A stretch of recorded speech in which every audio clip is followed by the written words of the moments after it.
got loyalty, got royalty inside my DNA. I got killer beats, got war and peace inside my DNA. I got poison, pain, and joy inside my DNA.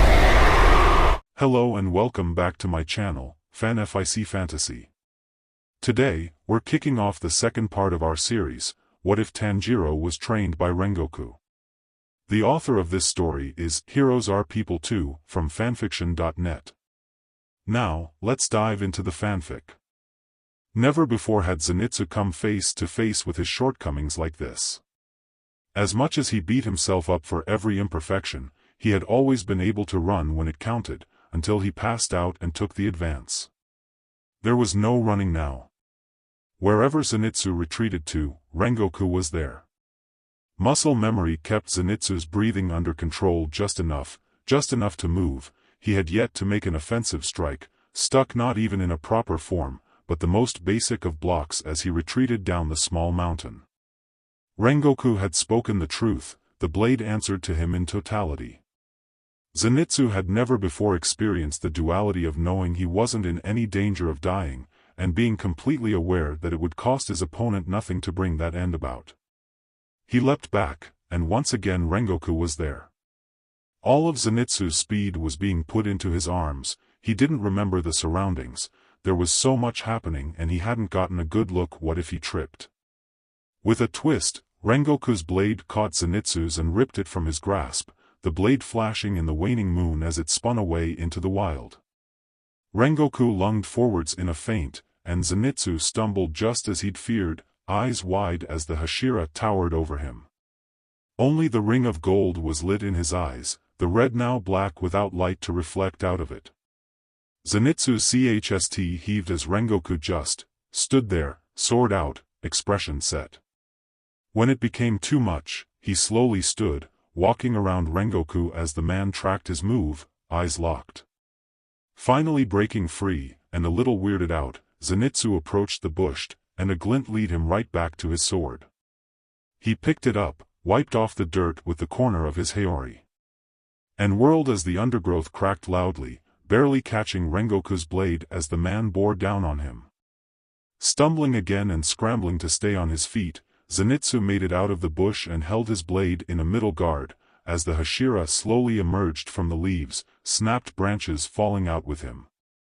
"Please, why you've proven your strength." Zenitsu had no time to cringe at the squeak in his voice, arms blurring even more to his eye in the dark of the night, defending high as his taller mentor was also uphill, upper arms burning as each hit reverberated into his chest. Then the angle was just right, force and friction working against him, and the sword was torn from his hands again, falling closer this time. Zenitsu stumbles a step, two, then finds his center and then stamped his foot, fists clenching. "No. I'm not going to pick it up if that's why you are attacking me. Do you want me to give up?" In response, Rengoku lunged forwards, swiping his blade.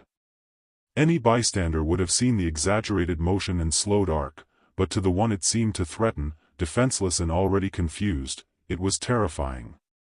Yelping, Zenitsu lunged out of the way, then ducked and kept back, grabbing the sword again, bringing it up, backing down the mountain on unsteady footing. Rengoku attacked, routed him, got up right in front of Zenitsu, snatched the blade from his extended hand and threw it behind. Zenitsu lunged around, retrieved the now muddy blade, prepared himself with a shaky breath. Rengoku attacked again. And again. And again. Inosuke had no idea what Zenitsu had done. When he had come flying off of a higher hill, hitting the path in front of him and Gonpachiro, only one thought crossed his mind. You should not have crossed the pack leader. While Inosuke was still highly aware that he was in charge, this lone alpha clearly held the upper hand while he decided to join Inosuke's herd. It grated on him, quite a bit. But Inosuke remembered a time when he was younger, when bigger boars would throw him around and take his food. Then, it had been his turn, up to taking the mountain god's head, and after that nothing had bothered him. But it had taken time, working his way through smaller prey first. Bright Eyes was his new challenge. He would not kill him, but when the time came, he would show all slayers and demons that he would not be crossed. Zenitsu had not the power to force that. Nor learn that lesson. Now the fire boss himself leapt down, landing with his feet planted on either side of Zonatsu, whom squealed and scurried away.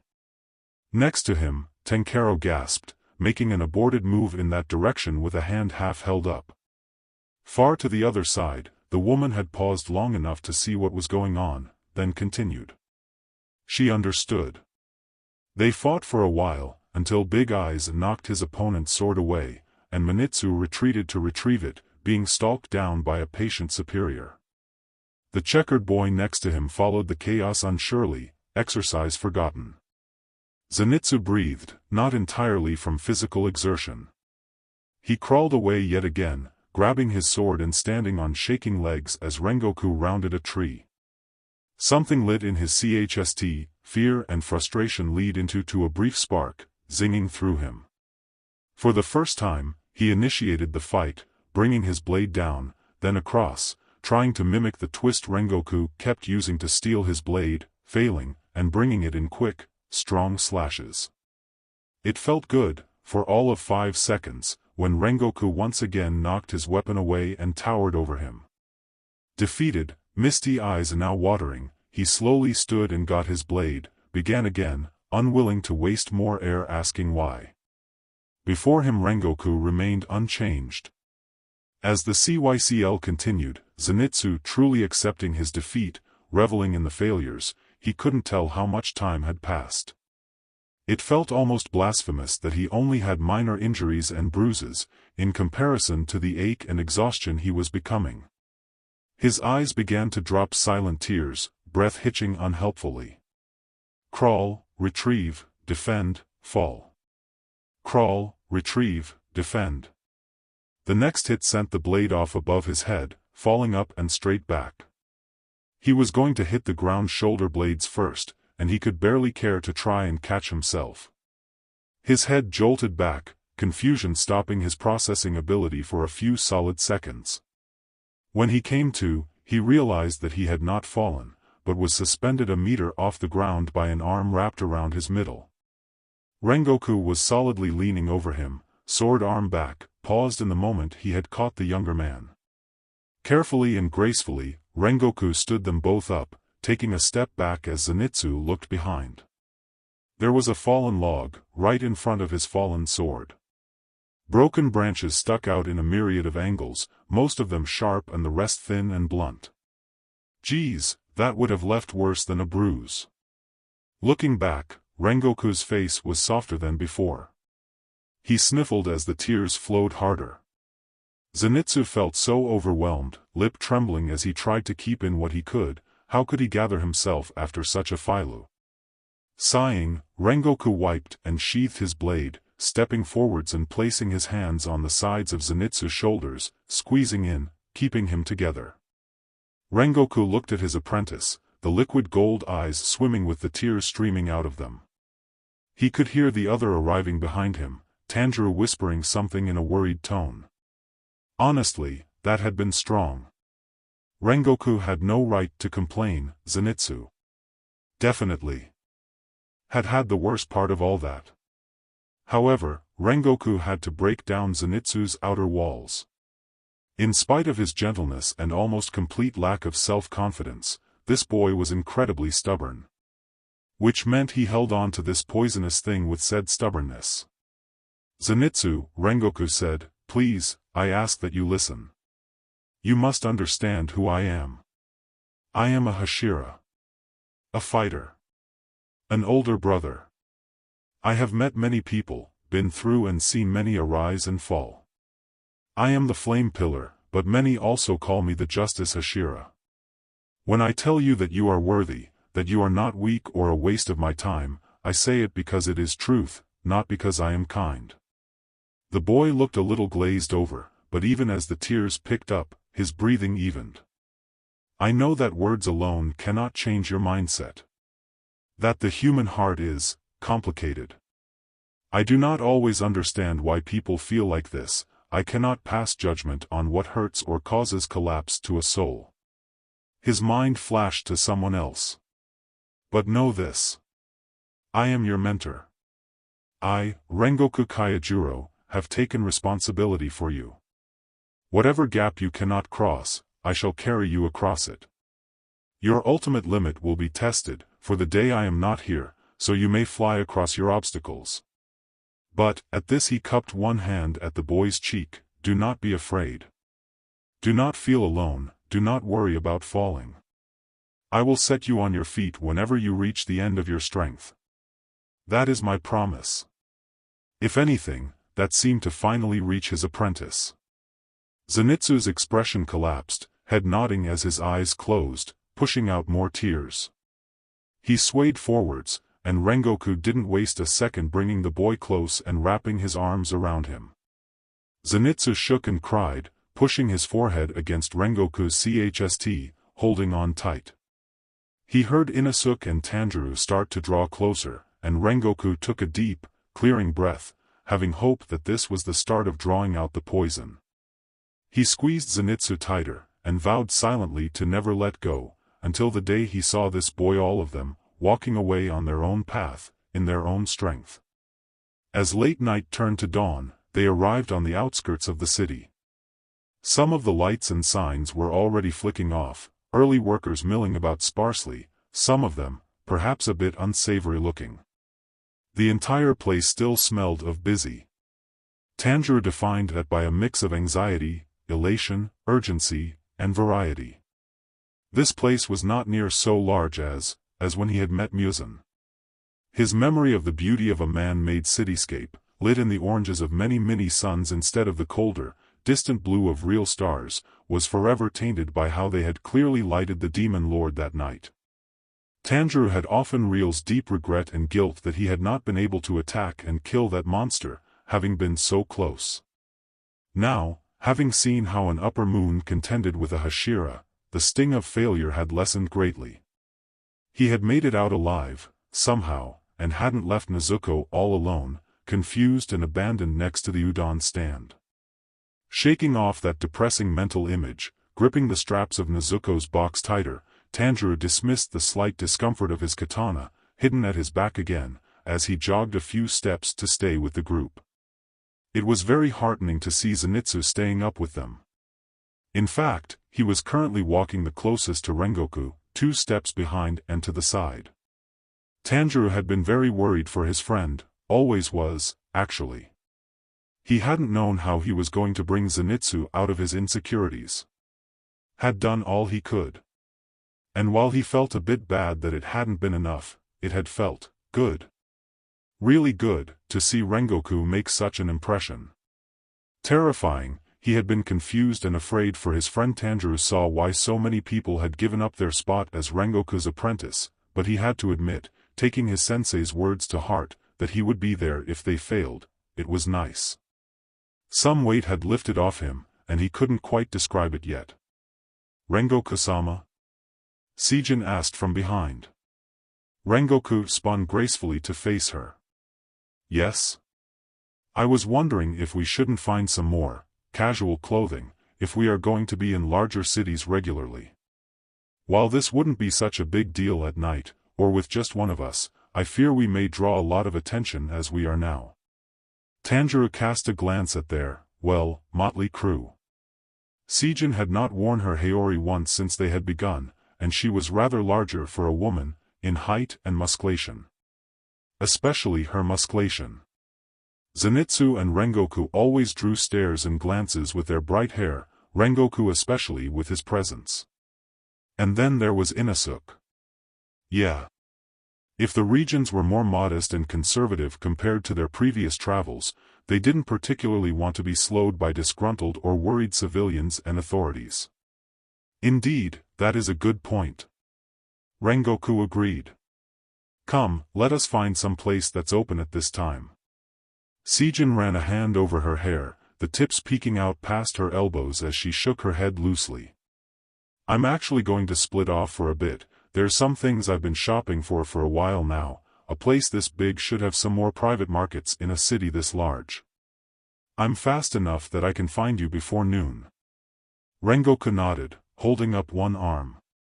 From the lightning navy sky, his crow appeared, and swooped down to land on his forearm.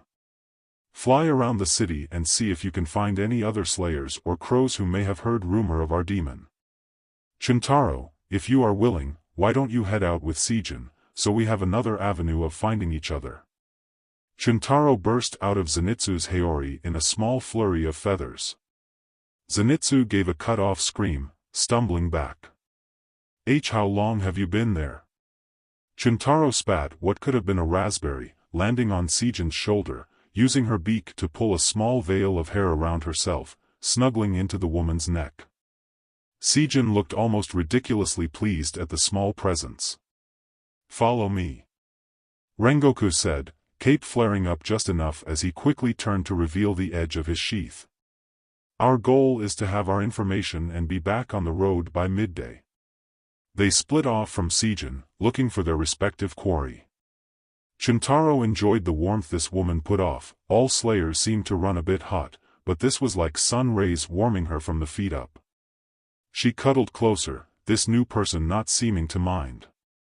When the bird opened her eyes, she felt a zing of concern. They had moved quickly, and somehow ended up in a not-so-nice part of town. The woman was looking down every narrow alley, quickly looking away if it was occupied. Finally, she ducked into one. The right wall was covered in graffiti and writing. Seijin stopped in front of one block of art, rows of symbols and stylized kanji running a square almost as tall as Seijin. After staring for a moment, she headed off again, and Shintaro took as deep a breath as she could take, the day lightening as people began milling around. Seijin pulled her Haori closer, hiding the clothes beneath. Shintaro thought that was a bit futile. The Haori itself was ombre from purple to bright green to deep blue, patterned with purple leaves hanging off the shoulders. Deep blue. Lines shot up past the blue gradient bottom. The patterns went past their colors to poke into stripes type of bright green, the only part easily discernible when worn at night. They turned again and came upon a seamstress's shop, just now opening. Kimonos were visible inside. As the elderly shopkeeper exited her abode, Seijin paused in the street. Shintaro felt her shoulders drop as she removed her disguised katana from her back and masqueraded it as a walking stick. She blinked rapidly as her eyes softened, then began her approach. Good morning, ma'am. Seijin bowed properly, voice pitched a bit higher and spoken softer. I was wondering if your business was open yet? The elder looked up, face bright and inviting. Of course, young lady. We have all a... She paused as she took in Seijin's appearance, visibly trying to rally as she attempted not to be rude. Seijin intervened. I apologize for my appearance, it is why I am here though. Shintaro could detect the slightly exaggerated pause. You see, I have been traveling for quite a while, and I'm afraid I've lost most of my possessions. Goodness. I apologize for staring, but whatever happened? Here, come inside, come in. Seijin followed the woman in. Well, it's a bit of a long story. The sun had warmed quickly enough that the four had packed their Haoris, and now they truly blended in, and with their rolled coats resting atop the small packs on their lower backs, they looked like conventional travelers taking advantage of an early spring. They had all kept the same breathes, changing only their shirts. Tanjiro's was maroon with deeper trim, with everyone's swords rolled together in a white sheet on his back. Zenitsu's was dark blue, and Tanjiro thought it looked very nice with his hair. Inosuke, well, maybe they didn't look completely like normal travelers, his open black shirt making people do a double take between his unhappy face and his chst, as his boar head was wrapped in a brown cloth bag that he carried. Rengoku had a light cream top with a black collar that folded across his chst in AV, a thin trim on the sleeves matching it. He carried Nezuko in her box in one hand, like a luggage case. He couldn't decide if it was stranger seeing Inosuke in anything or Rengoku in something so casually dashing. For the first time in a long time, Tanjiro felt the pull of normalcy. He could imagine them all as friends, heading into town on a day off, and even if the thought of domesticity didn't last long, it brought back older, warmer memories. Oh my! He heard a sweet voice in front of them, an elderly couple walking past them as the woman cooed. Do you see that one on the left, dear? He looks just like him. What a youthful parent. He doesn't look a day over 20. The man smiled adoringly, though he still steered his wife away from the group, as though he was used to this. Rengoku either hadn't caught what she'd said, or it didn't bother him, as he never paused. Zenitsu, however, had just turned 7 shades of red as BLD rushed to his face, pace slowing as he brought his hands up to cover his expression. Tanjiro felt a small smirk on his lips, staying with Zenitsu as they fell a bit behind. Now, there are worse things that people could assume, he said. Zenitsu lifted his glowing face, I mean not like ashamed, it's embarrassing, but not the bad kind. What if he heard it? I didn't even think people would because it's just our hair dash. Zenitsu seemed a little overwhelmed. Well, I'm sure you'll be fine. Now hurry up. Your father is getting away. Tanjiro said it so casually, keeping the giggles on the inside. He had a good moment to jog ahead before he heard Zenitsu's jaw hit the ground. Oh no. Just Inosuke is bad enough, I can't take 2 of you. An hour from noon, and they were over halfway through the city. Having been up all night, they were feeling sleep wanting to approach. Rengoku had bought them all a late breakfast, or an early dinner, and with the sun rising and no word from the crow, they were heading to whatever center all park or road this place had to wait for Seijin. Tanjiro heard Zenitsu gasp. Stiffly walking behind Tanjiro, the redhead felt a tug on his pack. What are you doing? He asked. Zenitsu gritted through his teeth. Don't draw attention, he whispered, we didn't tie this properly, and one of our swords was falling out. Tanjiro paused to let Zenitsu continue. There was another slight jostle, and then a snap. Like a bad dream, the twine used to tie the sheet snapped, one sword sliding out first. It caused the sheet to fall 2 ways, revealing and rolling out the other swords as they all landed and bounced with a loud clatter. Everything stopped. People turned to look, a few eyes widened. And like clockwork, 2 policemen rounded the corner. In the silence after the bang, Rengoku turned, face unconcerned. The officer's eyes widened, registering what was on the ground. With one hand, Rengoku grabbed the straps of Nezuko's box and pulled her onto his back as he lunged down and grabbed his blade, a twinkle in his eye. Let's go. Hey, stop them. Then, Rengoku was gone. The 3 scrambled for their respective swords, the police about to overtake the young crew, before they too shot off at unnatural speeds. It seemed the chase was on. Seijin had not fully appreciated the full charm of being alone for some time. 2 bags held in one hand, sporting a new kimono under her haori and hair finally pulled up, she looked over a food stall, intent on picking up some food for herself before heading inward to find her crew. As the young man at the stall tried not to ooh and ah visibly at the bird on her shoulder, as most people had today, a ruckus began from behind one of the tall buildings. Turning, her stomach dropped in confusion and alarm as Rengoku himself came barreling around the corner, followed by the boys, followed by 4 police officers. She watched in shock as they disappeared down the street, a tinge of annoyance twinging in her chest.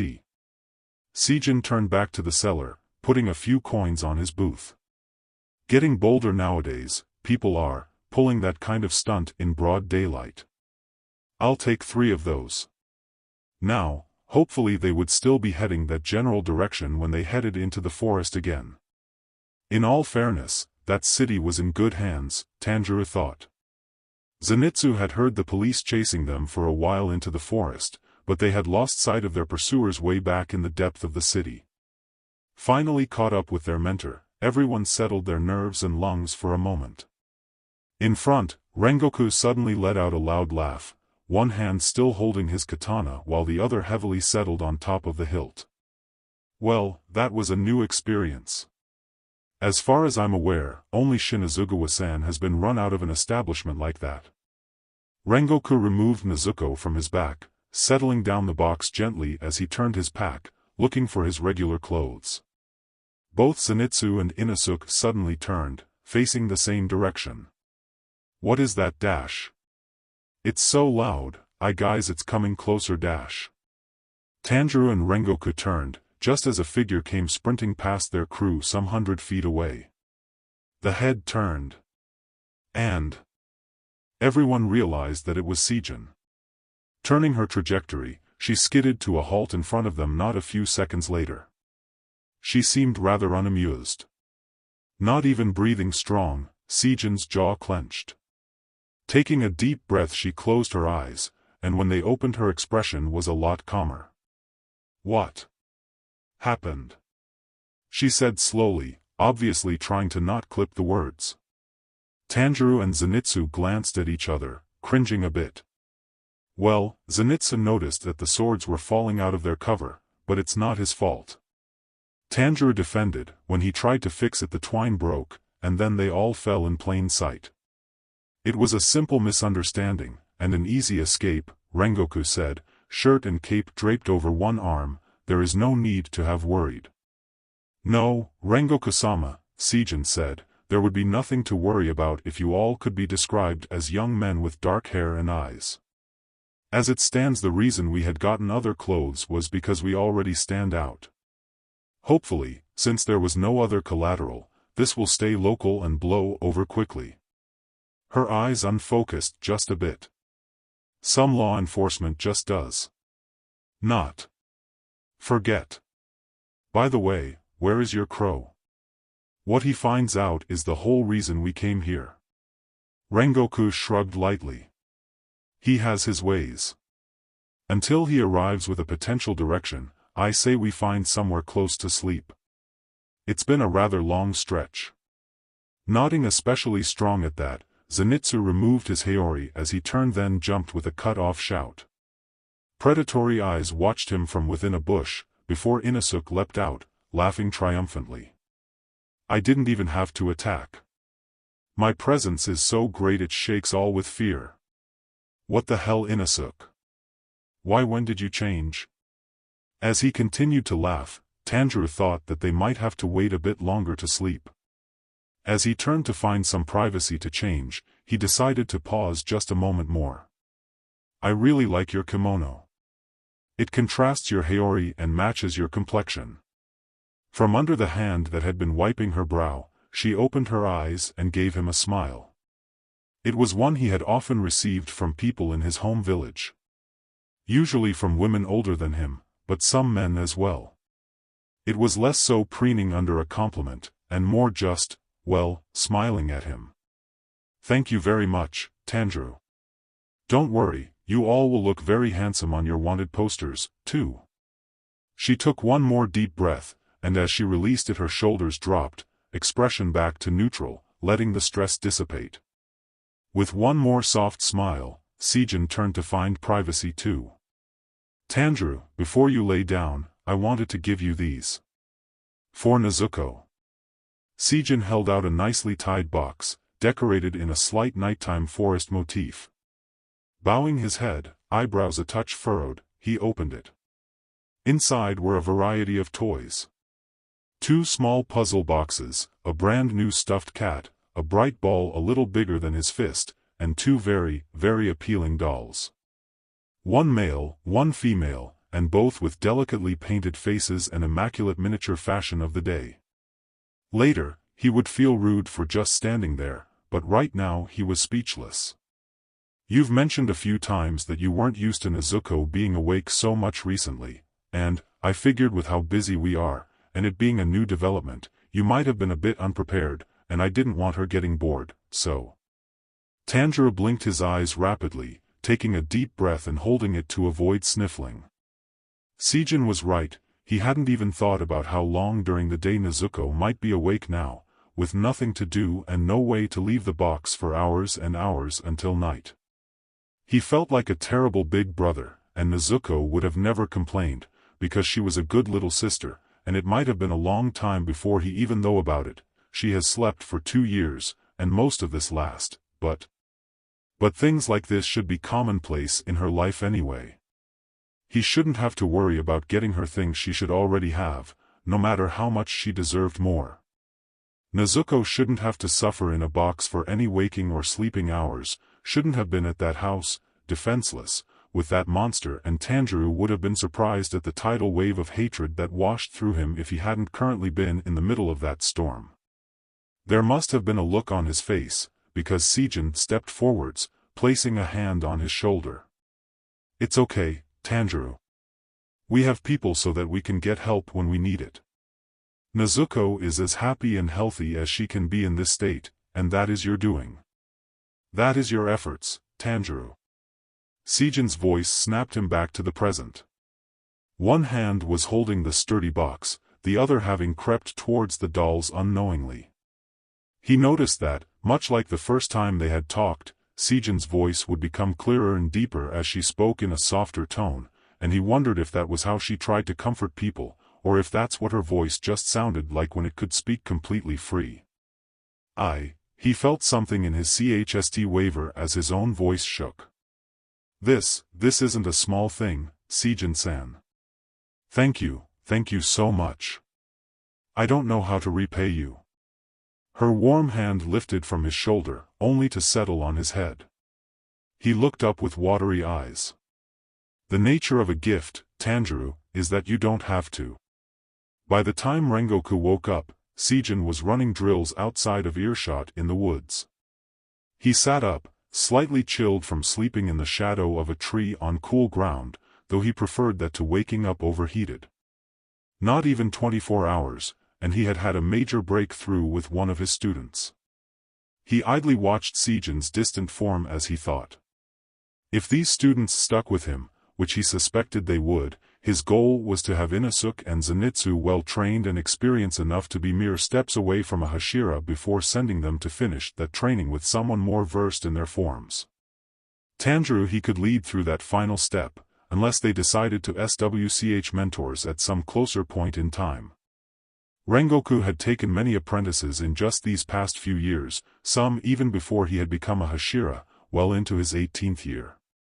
None had died under his care, but many had disappeared with the rising sun. Mitsuri had stayed until she became a Hashira. He wondered if that brought his success rate high, as all students who had stayed were now Hashira, or if it was still low, as the rest had run away. Sejin had leapt and launched herself up into the trees, where she spent a lot of her time.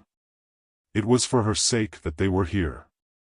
When at the Wisteria house he had to detail several letters to convince the MSTR to essentially extend her parole, but when he had sent information of the demon they would be facing, the MSTR had not regretted his decision. "I do not know if you will receive backup in time, but perhaps it was destiny that there would be so many of you together. Not often do slayers travel in such packs," the MSTR had written. Destiny, Rengoku himself was still semi-unsure why he had so easily asked for Sejin to be a part of this, even over the fact that she had saved his life. Indeed, there was no way he would have let that go, she would have been repaid, but Rengoku had been feeling a shift, ever since Tanjiro's trial. Ever since Nezuko had been spared, and then again when he saw her fighting Enmu. He had been told by many people, last of all the MSTR himself, to trust his instincts, as they had often been right. Over his gut, his heart said that Sejin had not yet fulfilled her part in the Corp, so despite her exile, he has given her another run. A flutter sounded behind him. He turned to see a crow, not his, but Tanjiro's, perched on one of their bags. It turned to him with a rather mean glint in its mischievous eyes. It opened its beak. Just as Rengoku's bird dive bombed it from above. Instead of the murderous screeching that the crow had definitely intended to let out, the boys were more humanely woken by scuffles and squeaking, as the two birds tussled, Rengoku's winning as it was larger. Behind them, Rengoku saw a big bag, big for a crow anyway, had fallen some feet behind the boys. Had they arrived so soon? Craw! Let go, you old buzzard. You have the strike and brain of a chicken. Tanuji cried. As a servant of a Hashira, I am your superior, and I will be delivering the news as ordered. The other retorted, leaping in and attacking again. Stepping over the flailing limbs of Inosuke, the boy stretching in his usual painful-looking manner, Rengoku kneeled beside the waking group, untying and revealing the contents of the bag.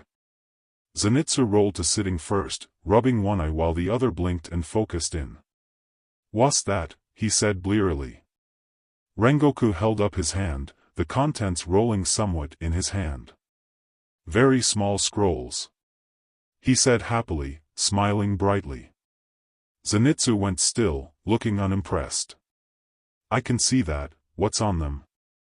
Rengoku put one in his pocket, undoing the small LTHR tie on the other one and carefully undoing it.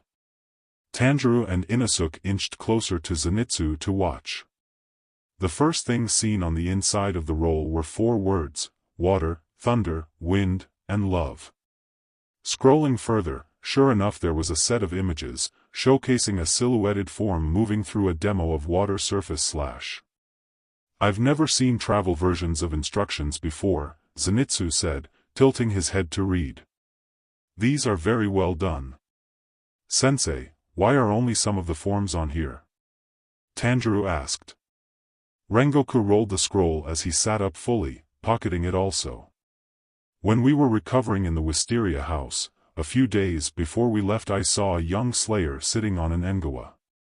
She was creating some appealing drawings, and when I spoke to her she showed true passion and knowledge of the history and use of many forms.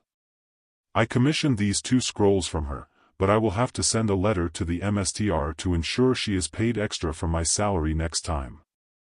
These are truly perfect. While you are welcome to read either one at any time," he continued, "I actually had these made so I can better understand where your fighting styles are coming from. I did not need a layout of the flame form, as I know it well, but I wanted to learn more about your beginnings and inspiration for the Hinakami Kagura after the water form, Tanjiro. I included Mitsuri-san's love form for an example of how to evolve a style. Zenitsu, you have already mastered the first of your forms, and memorized the rest, but together we can unlock more. And you, Inosuke." Rengoku patted his hip where the scrolls lay. "As your form is self-made, I am using the closest form, wind, as a basis. But with you in mind, I had the second scroll made. Within are the absolute basics of martial arts and kendo, as people who do not use any breathing techniques know and use them. I think going as deep to our roots as we can is going to build us a stronger base for our forms. My father once said, if you cannot see ahead, look behind. We do not know the full dangers that our demon will present us with, or what skills may be needed. So we shall refine them all, down to the ore in our blades. I'll tell you what's ahead." A shrieking voice yelled. They all turned to Rengoku's crow, black feathers sticking every which way. "Potential sighting of the Mirage Demon northwest from here.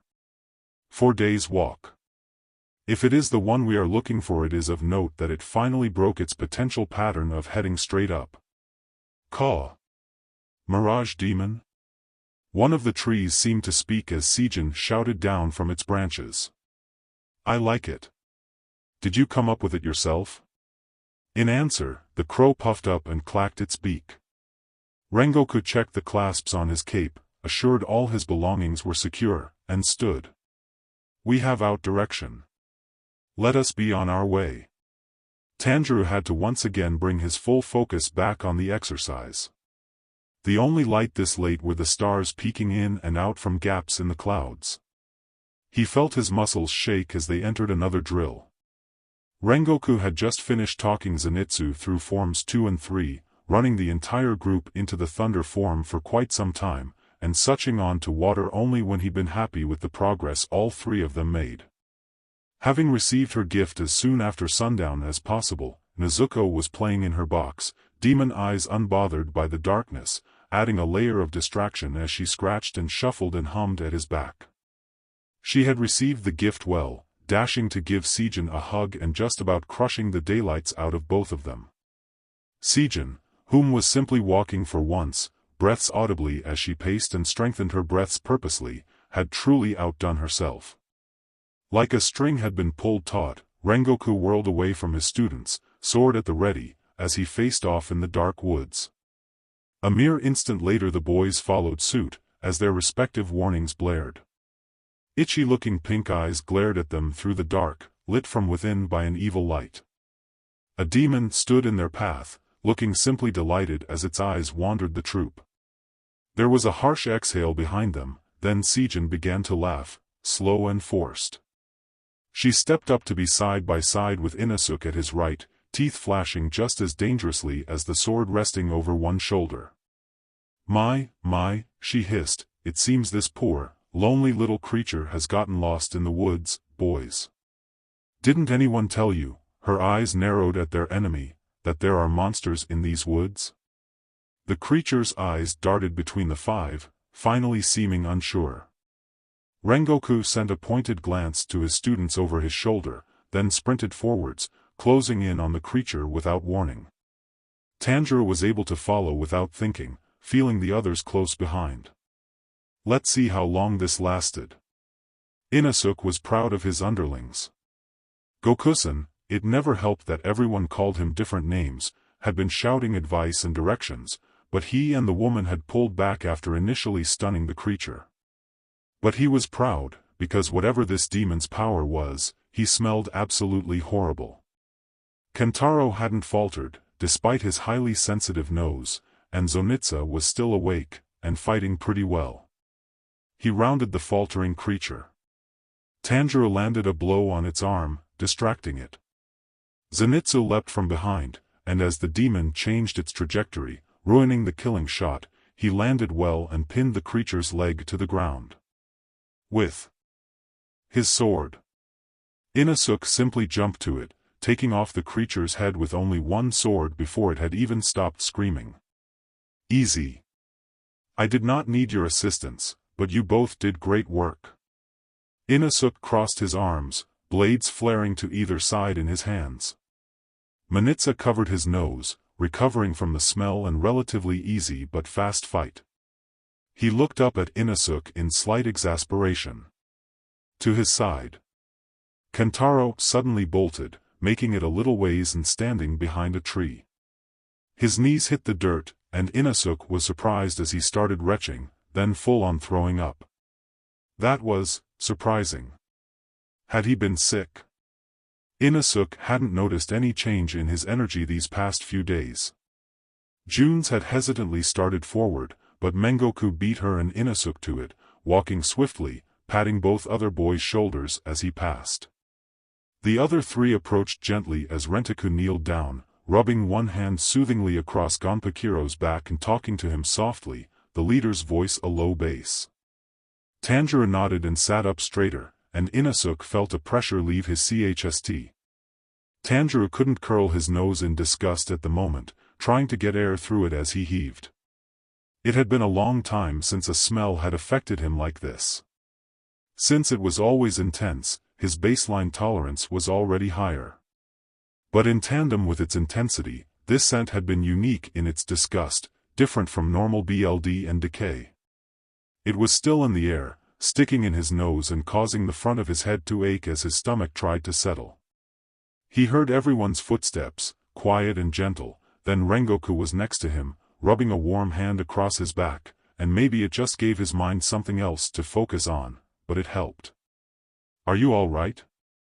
Rengoku kept his voice quieter, and that definitely helped keep the headache to a minimum. Yeah, in just a second. Talking was a bad idea. He needed to focus on his spasming stomach muscles. Were you sick before? Tanjiro carefully shook his head, bringing his Haori collar up to block some of the smell. Rengoku hummed, sitting up a bit straighter and continuing the pattern on his back. Inosuke came around the front, Zenitsu following close behind. I didn't realize the smell was bothering you so much. You did well in the face of adversity, minion.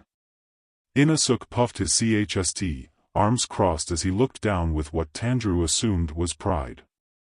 How does he know the word adversity, Zenitsu mumbled. Sijin got between the crew, kneeling down and holding out a small glass container to him. Here. It's some lemon peels.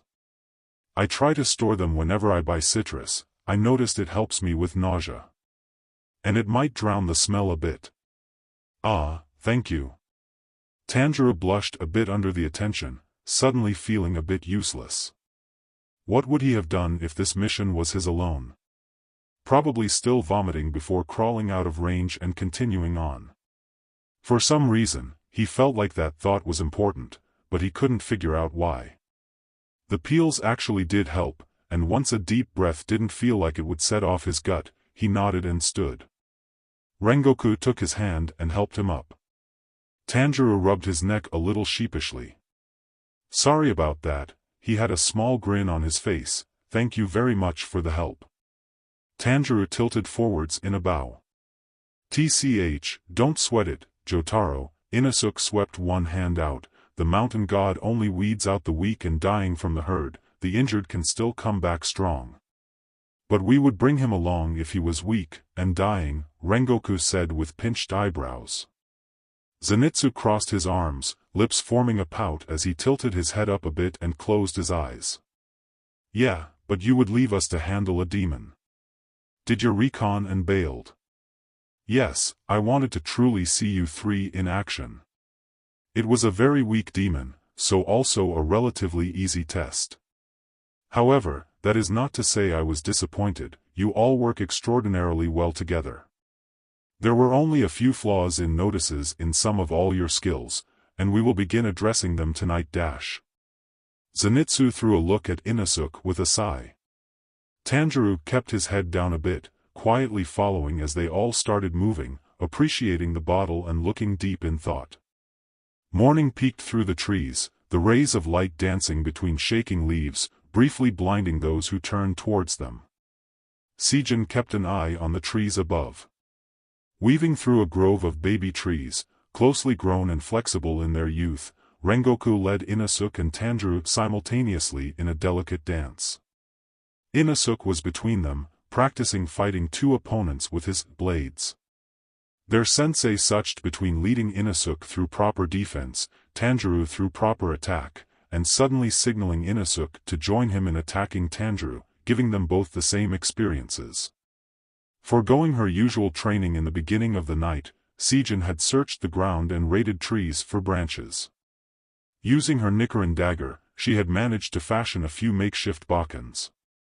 Nothing fancy, they were a bit crooked and probably not balanced well, but much safer while Rengoku had to split his attention, and the less experienced fighters could practice at full capacity with no fear of hurting their comrades.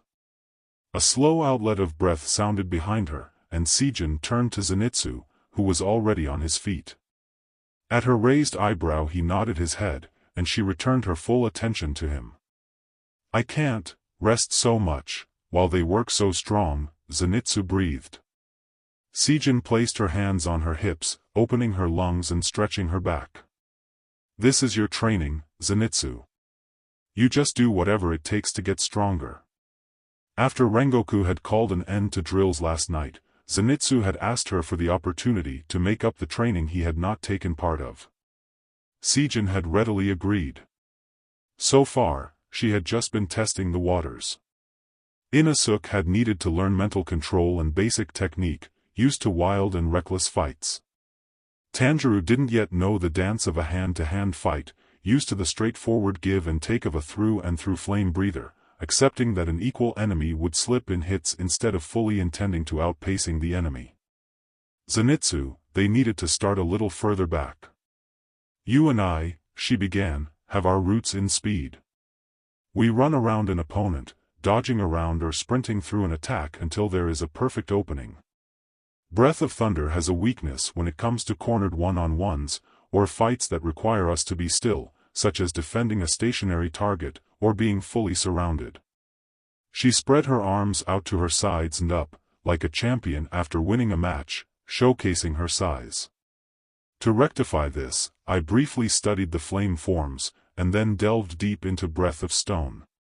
Among other things. In a little while, I will show you a technique I developed soon after I was nearly defeated by a demon who was significantly faster than me. To have your greatest strength nullified is terrifying. So I created another one. A fallback. And you, my young friend, need to literally learn how to fall back. Zenitsu's eyes widened as he was suddenly off balance, arms reaching out in front of him as he fell. Sijin caught his hand, stepping forwards and leaning over his almost horizontal position, body held high enough that it would be uncomfortable to try and sit with his arm at that angle. She saw apprehension on his face, suspended above the dew-chilled ground. Zenitsu, I want you to really think. Do you trust me to train you properly?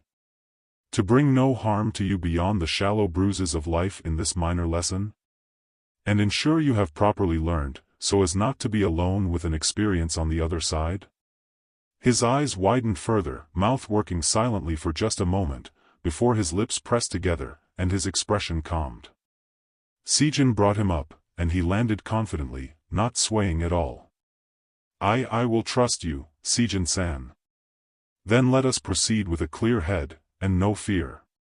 I am going to teach you how to take or redirect a hit, be it from an enemy, a fall, or an impact you create. First, focus on all your muscles. Make sure they are as relaxed as they can be.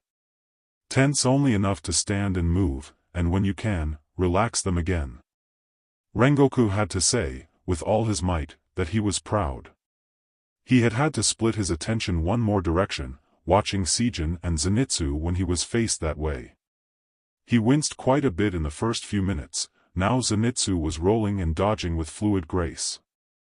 And while that alone filled him with pride and hope for that specific student, in his last moment of distraction, his other two had silently coordinated a plan, and turned on him in the same breath. Though Rengoku wasn't particularly struggling, he was still defending against 3 blades, and it was never good to get cocky in the middle of a fight. Or ever, if you didn't want that specific brand of pride broken. He grappled with the boy and spun his curved stick around Inosuke's, tearing it from his grasp and flinging it into the bushes. Down to 1, Inosuke still braced down in a single-handed grip. He kicked high, Inosuke dodging back as Tanjiro struck from behind. Rengoku, the elder, having to bring his blade tight to his body to block the close call. Using his size, he threw off the smaller, turning in time to stop Inosuke and wrap his free hand on his shoulder, spinning and pushing the boar-headed fighter into his ally. Backing up to 2 close-standing trees, his opponents were now having to face him on one front instead of 2. It had bought him some time to easily take them down one by one. If they kept calm and used those same tactics he had seen against the demon last night, hopefully it would be a challenge for him. Rengoku spared one last glance at Zenitsu, making a mental note to praise him for his confidence as he had just attempted to attack Sijin and decided to charge his assailants. They were simply taking too long. They continued northwest for some days. Sijin first noticed signs of a seemingly large scuffle in the forest. 2 nights later, a huge swath of destroyed foliage indicated a large, violent group trampling through. Tanjiro couldn't discern individual scents, making it impossible for the crew to know how many had been there. They followed the trail for 3 nights and most of their counterpart days, where it suddenly stopped, putting them back at square one. Rengoku sent his crow with a short message updating the MSTR of direction and potential severity. He trained the boys harder. He trained himself harder. Learned the forms his students were using, teaching them in a scholarly manner, in experience, and now in example. When they sat to eat they all pored over the scrolls, had Sijin tell them of fights and forms from her unconventional sleighs, and Rengoku of his most difficult battles. Nezuko came out of her box every night, starting a week before the discovery, watching the others, running with Sijin, and at her utmost end of strength, walking as long as she could, before resting in her box again. She always had her cat or one of her dolls under her arm or tucked in her kimono. She had taken her energy from 1 hour of heavy activity to 2, in excess of the longer hours she was awake when still. She was sleeping less and less, but Rengoku would have to have Tanjiro ensure she wasn't tapping into pre-existing reserves to train. But if she wasn't, and indeed she had passed some milestone, Rengoku definitely felt better about this upcoming fight. And then, there was Sijin. It had almost fled his mind why she was here. As soon as this Mirage demon and his cohorts were finished, they were to return to the MSTRS mansion, where she would answer to him and the Hashira for the reason of her excommunication. I have a question that I require an answer to. Moreover, you saved my life and defended my wards. Rengoku remembered his words to Sijin, back when he now realized he had become a different person. Rengoku had changed from a single man with a single straightforward goal, to hunt demons and train any willing to do so as well. But then, he took on these 3 dedicated, wonderful students, and watched over this time as they had risen and grown to withstand the weight that was being laid on their shoulders. To see a world much more complex than the one he had been living in. Now, he was responsible for their tutelage and well-being.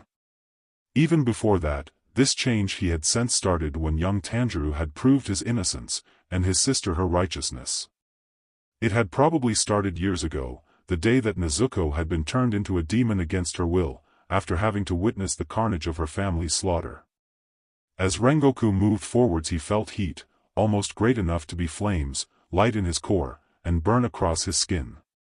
The pure rage that thinking of such suffering ignited cleared his mind. The day of that trial, the Demon Slayer Corp was slated to change. He could feel the shift stronger with each passing day, each time Nezuko came out to train with them, in every interaction he had with Sijin. Rengoku had been moved into a dangerous mission, unmatched in recent memory, with what he believed were 2 major keys to this war with the demons, with Muzan personally. His question concerning Sijin had now branched out, to some that even still resided in him without words.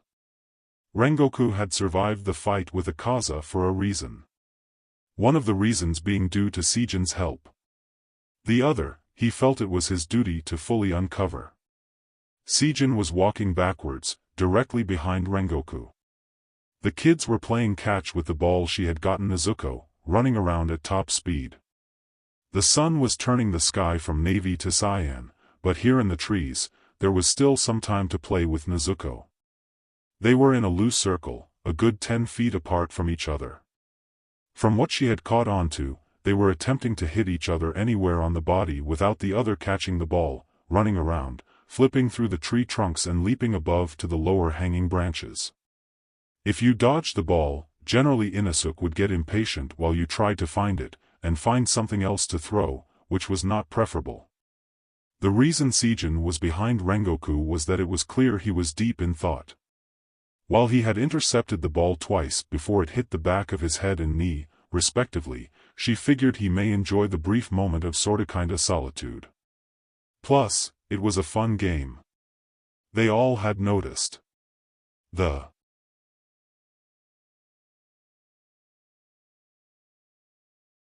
response to his mother's deepened distress.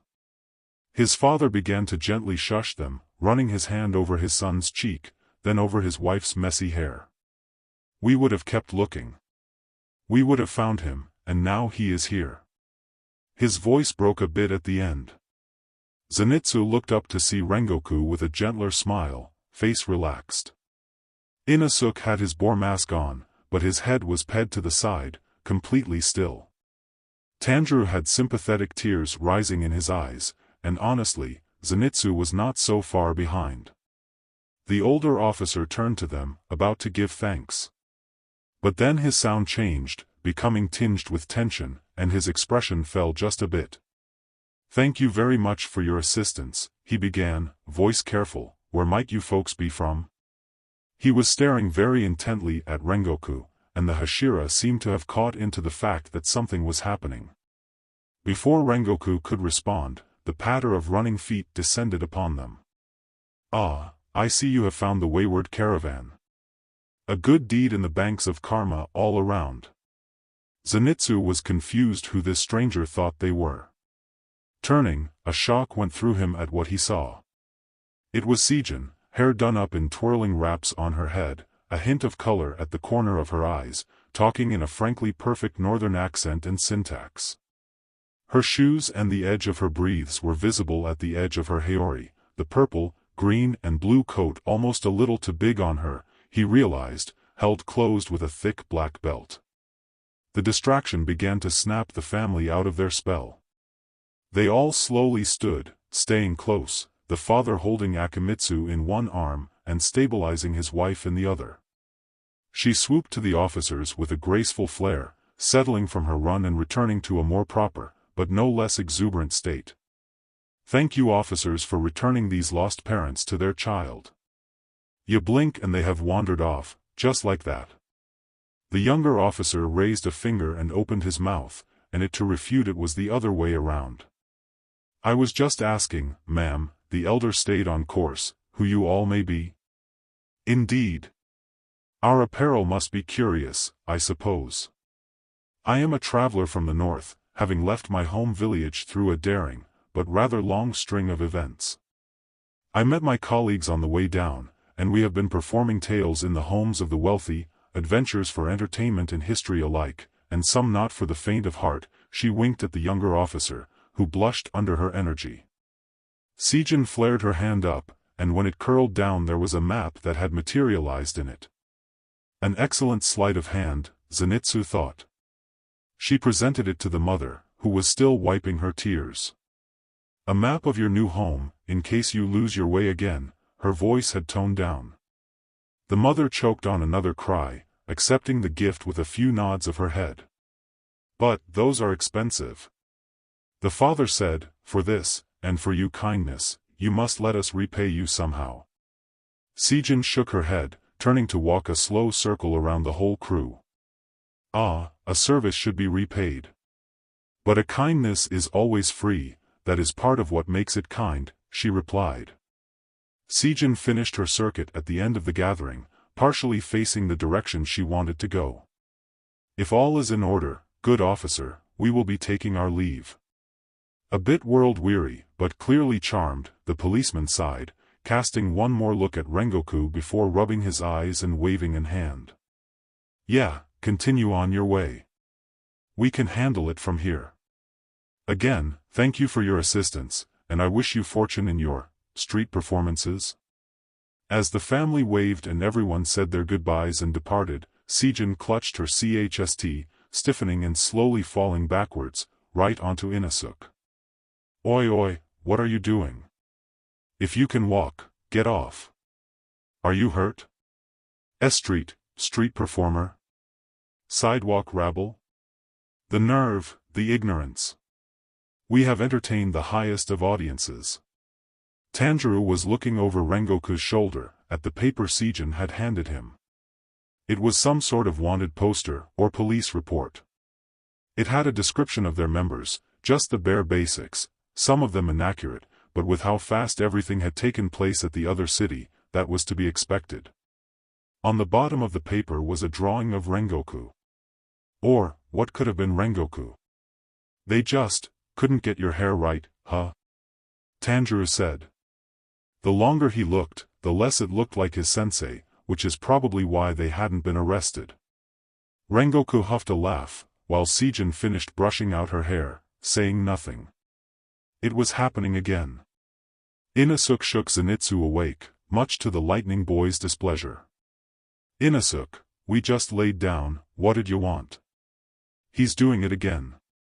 Zenitsu rolled over to look at Rengoku, but the man was still.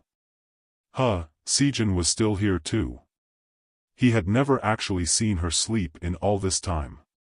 Tanjiro's voice bravely sounded, and now that he was awake, he could hear the bread breathing. Inosuke watched his companion throw his haori off his legs and sit up, removing his back from the beam of sunlight warming it. He rubbed his eyes and gave Inosuke his full attention. Wake up, Inosuke said again, shaking his slow comrade. I'm already up. Manitsu complained, whispering. I thought with your hearing, you would have heard Kamaboko. He's been talking and being loud in his sleep for a while now. Keep your voice down, his minion said. Do you mean like right now? I mean for weeks now, Inosuke said, even before we found the trail on the woods. The thunder breather pursed his lips, watching Tanjiro twist himself into his coat, before settling down, half curled around Nezuko's box. It's strong to rest enough in this job. If you think he needs something, wake me up, but as long as he's asleep I would let him, Zenitsu said. Inosuke nodded. But only if he really needs something. I have so sleep too, Hiel whispered. They both sat there for a few minutes. Tanjiro moved and mumbled a few times, but did nothing beyond that. The most noticeable noise was actually Leader, letting out a deep huff of breath every time he fell deeper into sleep. Keep an eye on him, Inosuke, Zenitsu said. Keep an eye on him, and I will too. Zenitsu opened his eyes, confused at the rough texture under his cheek. He didn't feel well rested. What? In front of him, a large shape was rapidly disintegrating. Footsteps approached him from several sides. Zenitsu, are you all right? Tanjiro called from his left. It. Had he fallen asleep in the middle of battle again? Probably more like the beginning. He didn't remember more than an incredibly uneasy feeling, too many eyes watching him from the night. Zenitsu sat up, unharmed, as Tanjiro landed strong and kneeled next to him. His back was box-free, the carrier sitting to the side of the destructive circle. Nezuko herself was jogging over, and he felt his heart swoop. Then he looked at Tanjiro, saw the darkening bags under his eyes, and any good feeling was swept away. I'm supposed to protect Nezuko. To keep an eye on Tanjiro now. If I can't even stay awake in our most intense fights, how can I do either? At least. With that final fading of ash, the demon was dead. That was pretty cool, Tanjiro said, breathing slow and strong as he evened the tempo. You were definitely using a different form than Thunderclap and Flash. Seijin got in the final blow so early because you took out its legs. Well, some of its legs. I thought the spider demons having 8 was excessive, but this, Tanjiro shuddered, then turned to look Zenitsu in the eye. Good job. Wait. Another form? More than 8 legs? No wonder Zenitsu had passed out. Tanjiro patted him on the shoulder, half standing and offering Zenitsu a hand. The second he was up, he opened his mouth to ask more. And then a small hand patted his head. Zenitsu slowly turned. Nezuko stood there, eyes a bit squinted in a smile. One sleeve of her haori had a tear in it, but underneath her skin was fine. Speechless, Zenitsu just stood there for a long second, mouth open. Smile slowly dropping, Nezuko started to back away. Wait. What was that for? And not that I mind, thank you so much Nezuko-chan. Don't go away yet, I can sew up your sleeve for you. Let me help you with that dash. Rengoku appeared at the edge of the small clearing, supporting Inosuke. Are you sure you're all right?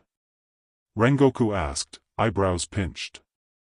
Inosuke leapt away, puffing up his chst, which sported a large bruise on the left pectoral. The great Hashira Inosuke is unharmed. I don't have any injuries that would slow me down. Be that as it may, there's some scratches on your back from that harsh landing. Let me help you clean those real quick. They passed Seijin, who was recovering, sitting on a high rock that let her fully extend her legs.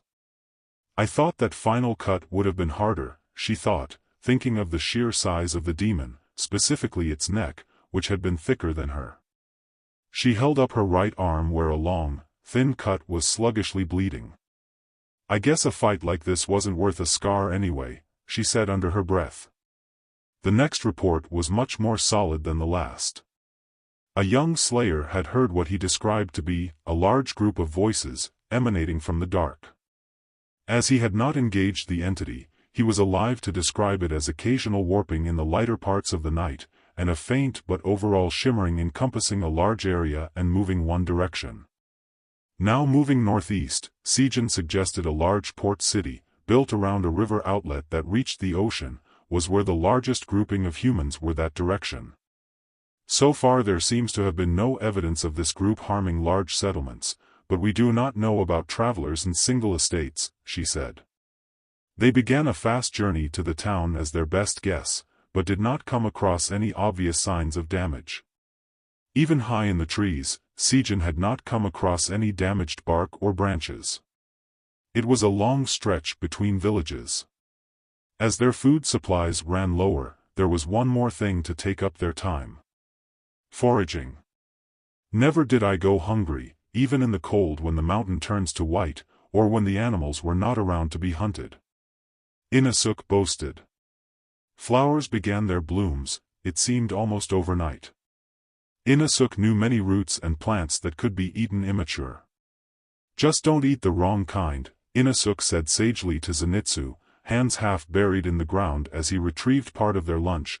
Most of the pretty ones make you sick. Tanjiro knew how to set small traps, but as the only time they were still was the few hours asleep, it did not yield too high. So, Sijin led them all in small game hunts and chases before dark. This is when most animals are highly active, she shouted quickly, leaping over a log and running low at inhuman speeds as she chased after a hare, dusk and dawn. She hit the dirt and trapped the animal with one hand and quickly ended its life with a hunting knife in the other.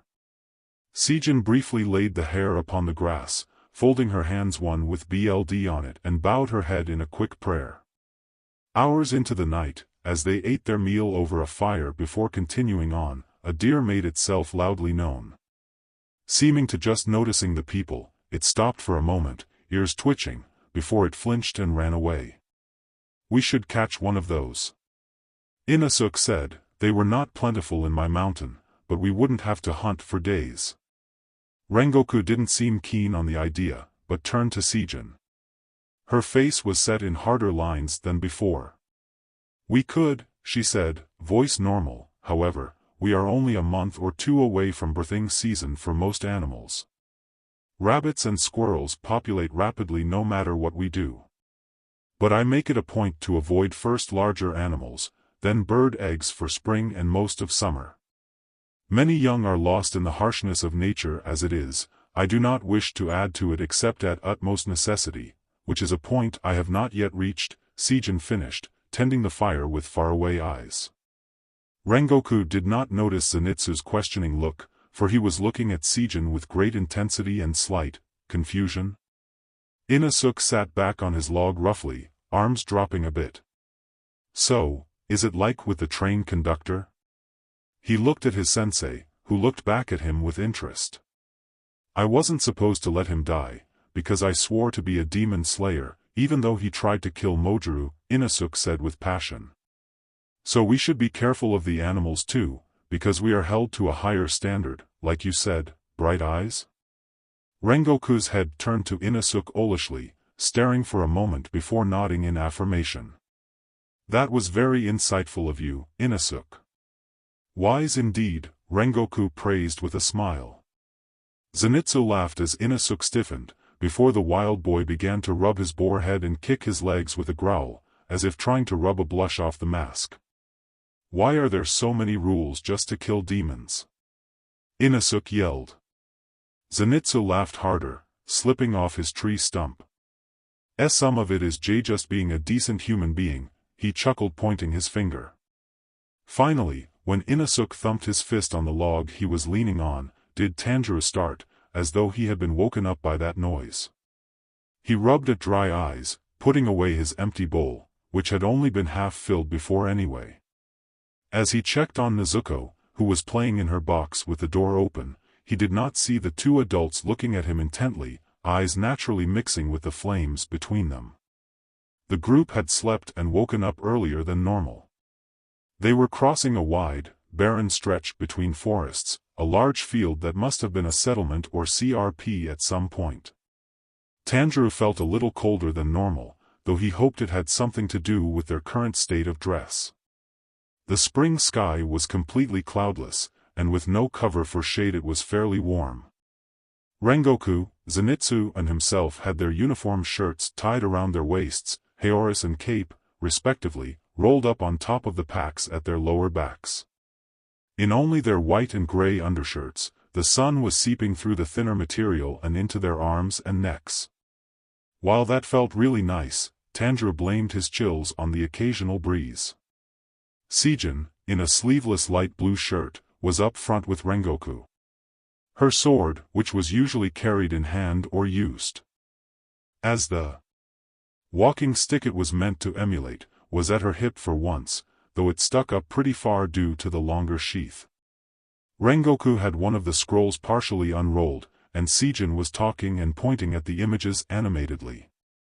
It must have been the basic martial arts, for Sijin posed in a stance, slowly moving through a block attack combo, then did it again at proper speed, Rengoku nodding. Tanjiro watched for a moment, then sighed, gripping the straps of Nezuko's box. Why was he so tired? Still, it was nothing next to how he had felt those first months at Urokodaki's. He would endure. There was a lull, until Zenitsu spoke up. "Sensei, may I ask you something, about Hashira training?" Tanjiro lifted his head, having not realized it was dropping. Rengoku's eyes briefly met his, the Hashira looking over his shoulder, before the man slowed his pace a few steps to walk next to Zenitsu. "Of course," he said brightly. "Well, I know that you became a Hashira because you killed a certain number of demons on solo missions, and then passed the final trial, but, after that, is there really anything you do differently than us, to continue getting stronger? Is it just like what I am doing now, or is there something else, to being like you?" There was a short pause, as Inosuke and Tanjiro clued in a little closer, and Sijin turned her ear towards the blonde pair. "The short answer," Rengoku said slowly, "is no. It is simply long and continuous practice and experience that breed Hashira. There are exceptions, like young Michiro-san, the Mist Hashira. In only 2 years he rose to this rank, and he is only 14. But whatever the case is, it isn't solely practice that guarantees success.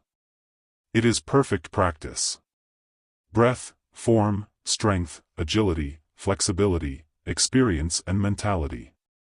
It is bringing all of those together, properly, and then practicing with them all engaged, that is when the real journey begins. The job of a mentor, my duty to you, is to resolve the problems and teach in the gaps you have in all those areas, for the only one a novice can fill alone is experience. Even one practiced punch or kick will benefit you better in life than innumerable, half-baked skills." Zenitsu's eyes seemed heavy and far away, Tanjiro thought, until, from one step to the next, his gaze seemed lit from within, and his posture raised up. "I see what you mean. But, not to be nagging, if we are having to chase down this demon that's going to have many demons, I don't think you are getting much stronger by teaching and sparring with us. It seems like you are putting a cap on your growth before this big fight." "On the contrary, young man," Rengoku puffed up as his gaze went forwards and high, "I have been improving and learning in leaps and bounds. Having the honor of 3 new perspectives and challenges will do that. Though I admit that I think it would be highly beneficial for higher-level slayers to more regularly train with each other, we simply rarely have the time and opportunity. But it is no waste to have students, not in time or effort. Well, you have both, so I don't see why you couldn't be super strong even faster." They all turned to Inosuke, whom was on the side of the trail, arms crossed against his chest. "What do you mean?" Zenitsu asked. Rolling his head in frustration and sighing, Inosuke threw one hand in a gesture at Sijin. "Gorkyuzen has us 3 in her to battle with, yet he only seems to ever challenge us." Inosuke suddenly jumped up a bit, one arm sweeping to the side as the other pointed at Rengoku. "It's not because you're afraid of her, is it?" "Huh?" Rengoku turned, making eye contact with Sijin. She only shrugged. "I just never thought of it," Rengoku said, crossing one arm and bringing one hand to his chin. "But I suppose you 3 are far enough that you can continue your own training alone some of the time. It's not a bad idea." Then he looked at Sijin again. "But only if you agree to it, of course." Sijin turned in one quick step, a small smile quirking the corner of her lips as she walked backwards. Time and place, Rengoku-sama. I'll be there. A mere hour before sunset, they had reached the end of their run, making it a good distance into the forest. Normally, they wouldn't stop until well after dark, where they would set a quick fire and have a hot meal. Days after the hunting began, they had already salted and jerkied quite a bit of meat, and had stored roots and early vegetables for when they were on a chase and would have to eat quickly or late. But they had slowed to a paced walk, enjoying a slight break as Rengoku and Seijin pulled ahead. Seijin had returned her sword to her back, Rengoku's at his hip, both of them armed instead with the makeshift bakens. Standing now off to the side, they stood face to face, respectfully apart, then bowed to one another. The three paused, subtly backing up as they looked on in interest. This was happening. Both readied their blades, Rengoku in a single, perfect sweep, Seijin swirling it in a single, backward spin before bringing it from above her shoulder to a high guard. There was time for one breath, then she attacked. Rengoku had quickly leapt to higher ground at Seijin's rush. They were now sparring on the height of a small slope next to the trail. She seemed to command the initial rush, backing him up or down the slopes at her leisure. However, Rengoku had not been caught flat-footed. Most pressing was her speed. Seijin wasn't meeting his blade at full force, but she was striking and tapping it to the side, making him feel partially off balance in his blocks. So he waited for a hit where she fully committed. It came in a vertical slash. She hit his horizontal blade dead center, leaning a bit to his right. Since his hilt was on the left, he lifted it, and hers slid off. She stumbled heavily to his right, further off balance as she had to lunge her head back to avoid his weapon. Bakken now free, he brought it down at her right side. Seijin dodged by hitting the dirt and rolling a short ways down the slope. Quickly rolling to her knees and one hand, she charged and took a running leap back at him. By running leap, Rengoku meant she had run 2 steps and gained enough momentum to catch air. Seijin slammed into him while 6 inches off the ground. Rengoku had to take the full force to his sternum, the grip on his Bakken slamming into his chst. His opponent landed just about toe-to-toe with him, weapon still grappled. Rengoku leaned down to use his superior weight against her, but found from the solid resistance that he may only have height against her. Rengoku tried to step away, but Seijin kept on him. His mind went blank for a moment as his breath was stolen away. His eyes snapped down as her knee lowered from his right rib cage. "Oh, is this how you want to fight?" Pushing her a few inches away, Rengoku rolled into his push and slammed his shoulder into hers.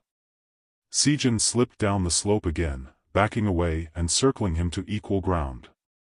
Rengoku lunged first, spinning several times as he laid down several close, broad hits, stopping her shorter, faster slashes from ever forming as she blocked and dodged. Seijin retreated a distance. For some reason, he felt his teeth clench as she mimicked the 9th flame form, Rengoku to leap forwards in a powerful arc, suching to thunder-breathing form 1 over halfway through the jump for a higher, cleaner horizontal shot. Rengoku ducked, slashing his Bakken to catch her straight down the middle.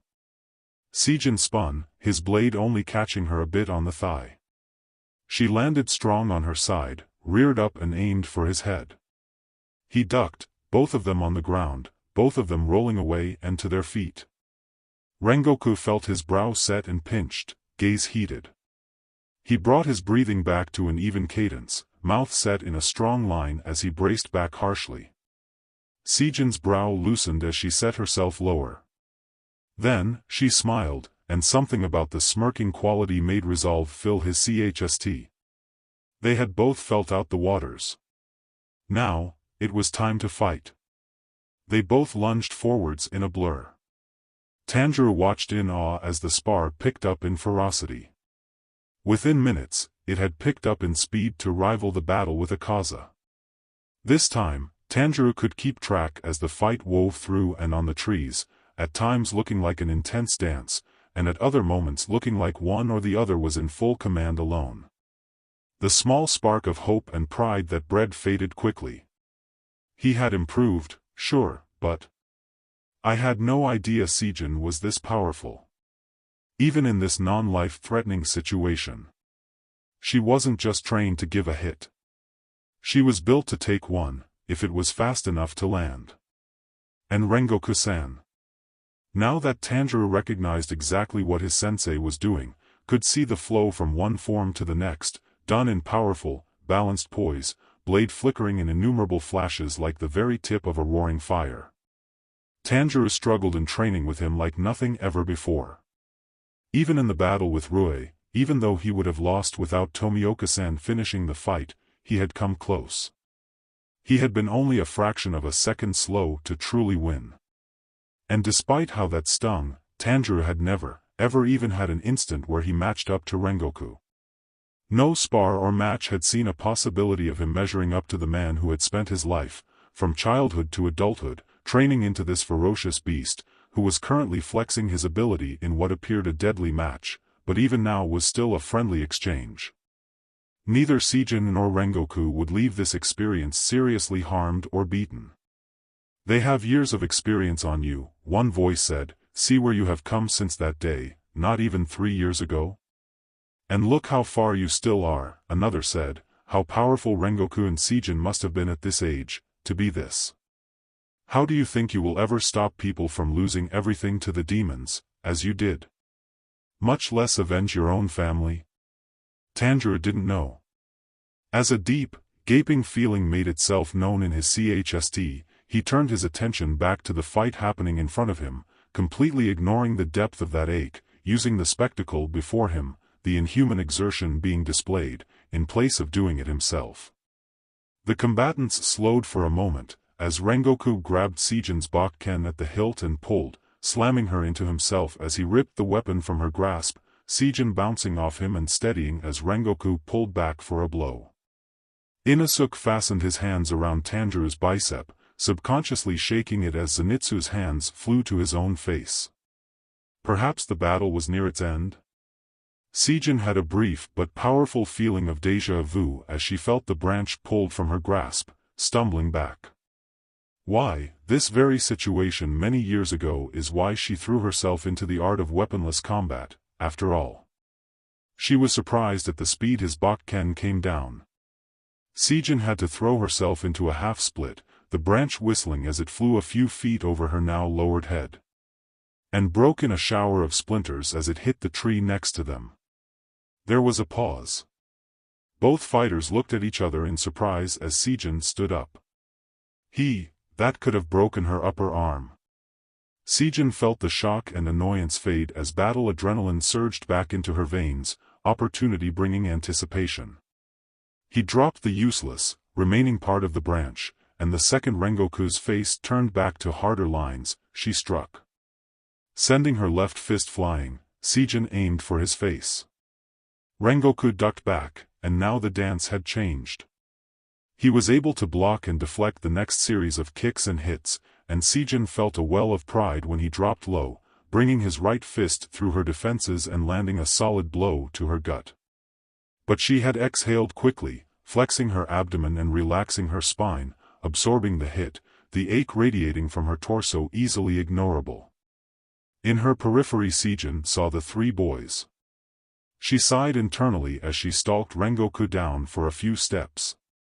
One day, they would simply have to get proper Bakkens and rest, and truly fight this down till the other couldn't stand. But for now, they had places to be, and the future to train. Feinting a few blows, Sijin waited for Rengoku to swing again. As he threw a left hook, she dodged back and then pushed the arm along its path with a quick move. Thrown off balance, Sijin lunged before he could bring his arm back, hitting low. She wrapped her arms around his middle, low on his waist, her head tucked slightly around his side to make a shot at it harder. Before he could brace a leg forwards or back, Sijin lifted him off his feet. Taking a concentrated breath of thunder, she arched her back as if to slam his head down in a suplex. But instead, right before her back went horizontal, she sprung her legs and leapt, releasing and launching the Hashira back down the slope as she landed strong on her back. Sejin quickly rolled to her stomach, head snapping up as Rengoku landed and rolled twice, popping up in a bowed position and turning to face her again. A perfect landing. Rengoku paused, breaths visible and under control, as Sejin got up and brushed off. When she saw Rengoku rise up, shoulders relaxed, it definitely confirmed the fight was at an end. Walking down to ground level with Rengoku, Sejin is surprised to see the smile gracing his face, eyes crinkled but still sharp. She found herself returning it, and feels a shot of respect more prominently than she usually does. They bowed to one another at the same time, and Sejin laughs internally as Zenitsu starts physically clapping. Tentaro, why did they stop? The fight wasn't over yet. Inosuke growled in confusion and elation as he shook the redhead's shoulder. Settle down, Inosuke. You're shaking me too strong. Tanjiro responded. As with most things in life, it was in the little things, the details, that the problems began. Zenitsu thought that Tanjiro was training harder than ever, even being up before the others with Sejin to train. After about a week of that, Zenitsu notices Sejin would have Tanjiro sit while she taught or demonstrated for a while, and he wondered if it was in response to the darker skin under Tanjiro's eyes. Zenitsu had gotten Inosuke to help him help Tanjiro more often, offering to carry Nezuko, jumping up first to grab hints or do quick chores for Rengoku if the man didn't specify a name, helping prep their quick meals though Inosuke wasn't allowed to start the campfires anymore. Are you doing okay? Zenitsu asked one day, under the guise of them sorting and preparing some roots, in case one or both of them needed an out. Tanjiro had looked at him, with the expression he usually used right before helping someone. He stared for a moment before the question seemed to register. His face changed to genuine confusion. Yeah, did you need help with those? Tanjiro returned genuinely. Inosuke would still wake him up once in a while, but Tanjiro never really yelled or thrashed too violently. Just gave a sign of restless dreams and settled down. You all do it too, Inosuke said one afternoon, Rengoku, June, and you, but your senses always fade almost immediately after, like you're pulling away in your heads, and you go quieter. The other two stay asleep for the right hours, most of the time. Which Zenitsu had translated to them having vivid or bad dreams right before falling into deep and restful sleep, most of the time. But not Tanjiro. So Zenitsu continued to do all he could, and pushed himself harder in training, just in case the day came when his friend needed it. Sejin and Nezuko were framed by the small fire, locked in combat as they wrestled. Nezuko was putting her new knowledge of locks and throws to use while Sejin enjoyed pushing her muscles beyond the point most sparring partners would have sustained injury. Rengoku had taken Zenitsu a ways to further practice his Form 3, saying he didn't want Zenitsu settling for just the first two. As Tanjiro had said he would pack up the camp, waiting for either Crow to return, hopefully with any visuals on their elusive demon praise, Inosuke had gotten bored and gone off to find Rengoku and his current charge. All the bags were organized, filled, and lined up in a neat row. He had taken Rengoku's cape and Zenitsu's Haori, along with his own, and gotten the worst of the dirt off of them. Fortunately, the materials were like the uniforms, made to repel stains, but they still needed to be cleaned. Tanjiro was still looking for an opportunity to clean that boar mask again, though he suspected Inosuke had been doing some kind of upkeep since the wisteria house, as it had smelled better and just looked more brushed out. Nezuko's kimono had aired out on the back of the box today, he would do the black Haori tomorrow. Work done and bones heavy, Tanjiro sat next to the fire, legs crossed on the ground. He settled his elbows on his legs and cupped his face in his hands. He was lost in the flames, and after a while he looked for his poker stick, thinking it would be wise to get the fire to start dying down. But it was nowhere to be seen, and he didn't feel like getting up again to look for it. Lazy. You don't have time to be lazy. Everyone else is training right now, and what are you doing? The thought shot through him, but besides a twitch, Tanjiro didn't move. The flames were hypnotizing, too bright here under the dark tree cover. His eyes hurt. He heard Nezuko call out, either in brief hurt or triumph, Seijin praising his sister. Tanjiro couldn't find it in himself to turn and look. Some of his earliest memories were just like this, one where even Nezuko hadn't been born yet, held in his mother's arms as he stared into a torchlight, looking at his father whenever the bells of his staff jingled, moved by the Hinakami Kagura. "Your eyes are the color of embers," his father said, "like mine. A heat strong enough to bring flames to whatever it touches, to warm all who are around. To protect them from the cold." But he hadn't, had he? Tanjiro's mind swirled with that first memory, of just his father, his mother, himself, and the flames. There had been joy and content. There had been nothing to lose, back then. When Nezuko cried out behind him, his mind could not hear the joy in the call. He instantly shot up, turning to find her. Why was she yelling? What has? The cold of the snowy day sapped his strength, the wind pulled the heat from his body through his exposed, sweaty skin. Tanjiro's legs had numbed from the time he had sat, and he made it just a bare few steps before his heart pounded so strong it seemed to sweep him off his feet. Tanjiro came to the instant before he hit the ground, head dizzy. He tried to steady himself, brought a hand to his head. His palm was slick with sweat. He paused in shock, he was so cold, then began to sob. Or noticed he was sobbing. What is happening?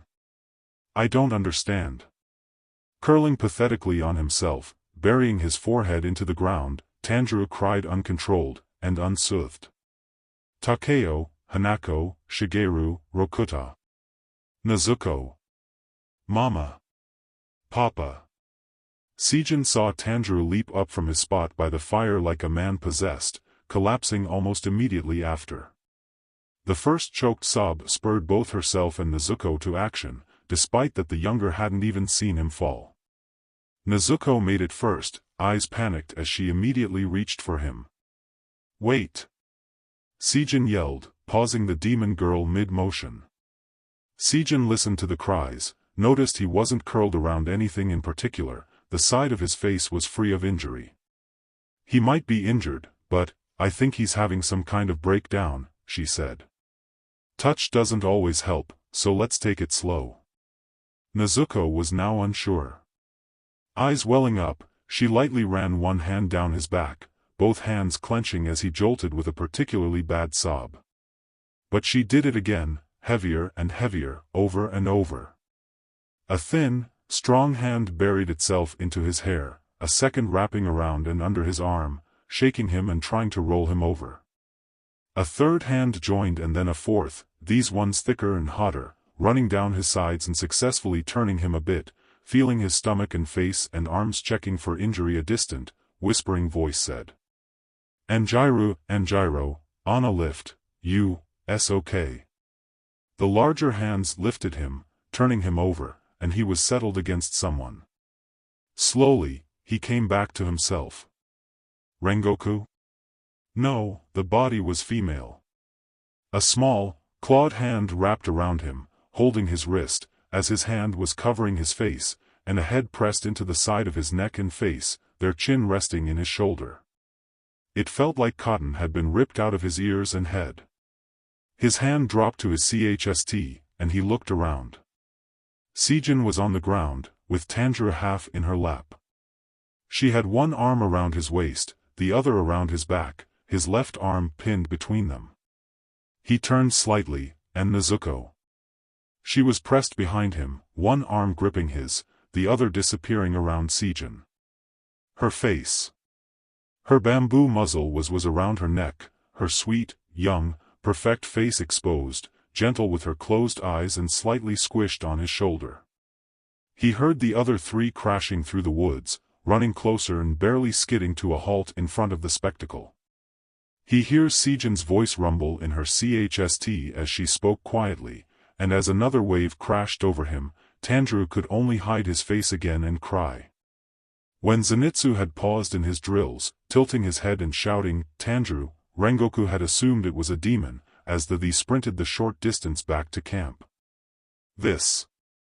Rengoku's heart plummeted as he slowed and drew closer.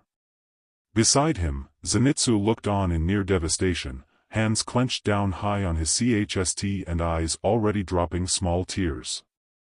Inosuke stood back a bit. Shoulders dropped and head tilted in confusion.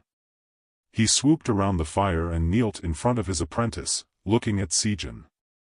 I think he was calling out for his family earlier, Seijin informed him gently, voice husky at the lower volume, holding back sound and emotion. I think this has been what's bothering him. Nevertheless, he settled a bit when Nezuko and I started to comfort him, but he hasn't really spoken, so I don't know what he needs. Rengoku nodded solemnly. They had all noticed Tanjiro's dropping mood, but Rengoku had hoped the boy would loosen enough to let someone help him draw out the poison. As it was coming out in a torrent, like a wound that had festered far too long. He set a hand on the boy's leg, ready to wait this out. Zenitsu came closer and fell to his knees next to Seijin, Inosuke behind him. Tanjiro heaved a deep, unsteady breath. Miss them, I wish I could have protected them. Why did they have to die? Why did Muzan have to be there? Rengoku felt a stabbing pain deep within himself. Even he did not know why such good people had to go through such suffering, only what his response would be. To save and defend those he could, and avenge those he couldn't. Tanjiro, Rengoku said gently, your family loves you. He knew this, for he could often still feel his own mother's love, in times he had needed it most, and there may be no words do comfort you, now that they are apart from you. But they must be so proud that you are theirs. Tanjiro wiped his eyes with his sleeve, almost angrily, the tears slowing but breathing still disrupted. Curse Muzan and every demon who served him. This boy alone could have spurred Rengoku and all his ancestors to action. The sheer amount of suffering beyond that only increased the rage to the thousands whom had taken up this call. Rengoku couldn't help but hate the fact that Muzan himself was wise enough to stay hidden. Tanjiro's voice caught as his chest spasmed, don't know how I will ever get to a point, become what I need to be. There are so many people, so many demons. Many didn't. Many never even got this far, but that wasn't what he needed to hear. Rengoku gently grasped Tanjiro by his chin, rubbed a thumb over his cheek until the boy opened his eyes and met his gaze. Then rest in the knowledge that you don't have to right now. That is why you are my apprentice. That is why you have so many friends. Your sister, he ran his free hand over her head, will stand with you through whatever you face. Lean on me on us, until the day you didn't have to. But I have to be strong for them. Tanjiro said, glancing at Zenitsu and Inosuke, the former having wrapped his hand around Tanjiro's ankle. Which is how, Rengoku said slowly, they are strong enough to return the favor. At Zenitsu's nod Tanjiro felt a sob shake him again, lighter than before. In his pain he had forgotten how Zenitsu had sailed through the demon train with avian grace, Nezuko tearing through the flesh of the monster with her bare hands. Inosuke free-falling next to him before they landed the final blows on Enmu. Rengoku's strength and Seijin's speed pushing back the Upper Moon 3. His boisterous character and Seijin's quieter experience. Tanjiro finally went limp, sniffling as a final round swept through him at the same time he attempted to calm his breathing. Zenitsu and Inosuke drew closer, Inosuke unusually still. Tanjiro laid his head on Nezuko's, and Seijin, whom had been still and quiet through it all, laid her chin on Tanjiro's head in return. Hashira and apprentice clasped their hands together. This wound was vicious, gaping and perhaps would never close, but perhaps instead it could be partially filled with good things. By morning only Tanuji had returned, saying that they had found a road sign to a small town. The other had gone in town to listen for rumors. There had been no physical evidence of any demons at all. When they laid down in the afternoon, Inosuke had just about pressed himself against Tanjiro's back. Zenitsu had woken up to Tanjiro mumbling in his sleep, now attuned to it, but after they had all awoke, there wasn't the same cloud of worry and depression that had plagued them all. Zenitsu ran through his forms 2 and 3, others running drills of their own. Seijin had ascended into the trees for a good while, before descending almost onto of Rengoku, inciting another 10-minute spar. Zenitsu hoped that Rengoku was prepared for that door he'd opened. As the sun faded and the moon came up, the group making their way as Tanuji directed them to the small town, Tanjiro paused mid-strike, lifting his head and sniffing. "Do you smell smoke?" he asked to no one in particular. Everyone stopped what they were doing. Tanjiro sheathed his sword, jogging in the direction of the strongest smoke. Everyone followed suit. Within a minute, the smell was apparent. Then heavy. The moonlight began strkng through the fogged air. They ran. Tanuji had to fly at about the level of their knees, escaping as much of the smoke as possible. The humans could feel their lungs burning already, not from exertion, but the heavy air. Finally, they arrived at the edge of a steep hill, almost angled enough to be a cliff, but for the trees and protruding rocks clinging to the sides. Below was the town, only half of it visible, as the other half was engulfed in flames. Seijin and Rengoku took one running leap and essentially flew down the slope, legs connecting with the ground as the slope arched up to the ground, already running. The younger slayers followed in shorter leaps. There was a wide stream running up to and past the edge of the town. Fortunate, if it could be used. All of a sudden, the smoke screen broke, giving full view of the flaming town, smoke leaving and fire bent against a gentle breeze. In the clearer air, dozens upon dozens of people were gathered in a large clearing, a break between the last house and the stream. Many had visible burns, some people bringing water from the stream in buckets and dumping it on others. There was movement along the stream as it continued back up into the forest. The night was far warmer than it should be this time of year. Rengoku charged towards a middle-aged man who was shouting rapid-fire orders to the people around, and all he spoke to moved without hesitation. "Excuse me, sir." Rengoku shouted over the din and roaring fire. The man turned, surprised but composed. "We noticed the fire and have come to help. We are trained in such things. Is there anyone else who may be in danger of this fire?" Rengoku spoke quickly. Shaking himself minutely, the man pointed to the side of the flaming town. "We sent out fastest young men to the other side of our town to wake everyone up and get them evacuated. Almost half of the town is already engulfed, but we have the vast majority of our members accounted for on this side. I pity the stragglers, but it happened so fast, and we cannot withstand the heat to look. I've never heard of a fire burning down to the foundations at such speed before." "It was that man," a young woman yelled. Her right cheek and eye had a stripe burned across them in a line. His skin was already black and burned, but he smiled at me with his fangs and laughed as he burned me. "I told you. This. A man her age grabbed her close again, pressing a wet rag to the wound. "It's okay, love, everything is okay now." Rengoku's eyes narrowed, eyeing the roaring flames. "Boys," he clipped, the three immediately at attention, "head to the other half of the village, storm every building and do not leave them be until you are sure all the inhabitants are aware. Get their aid if you can, but just get them running.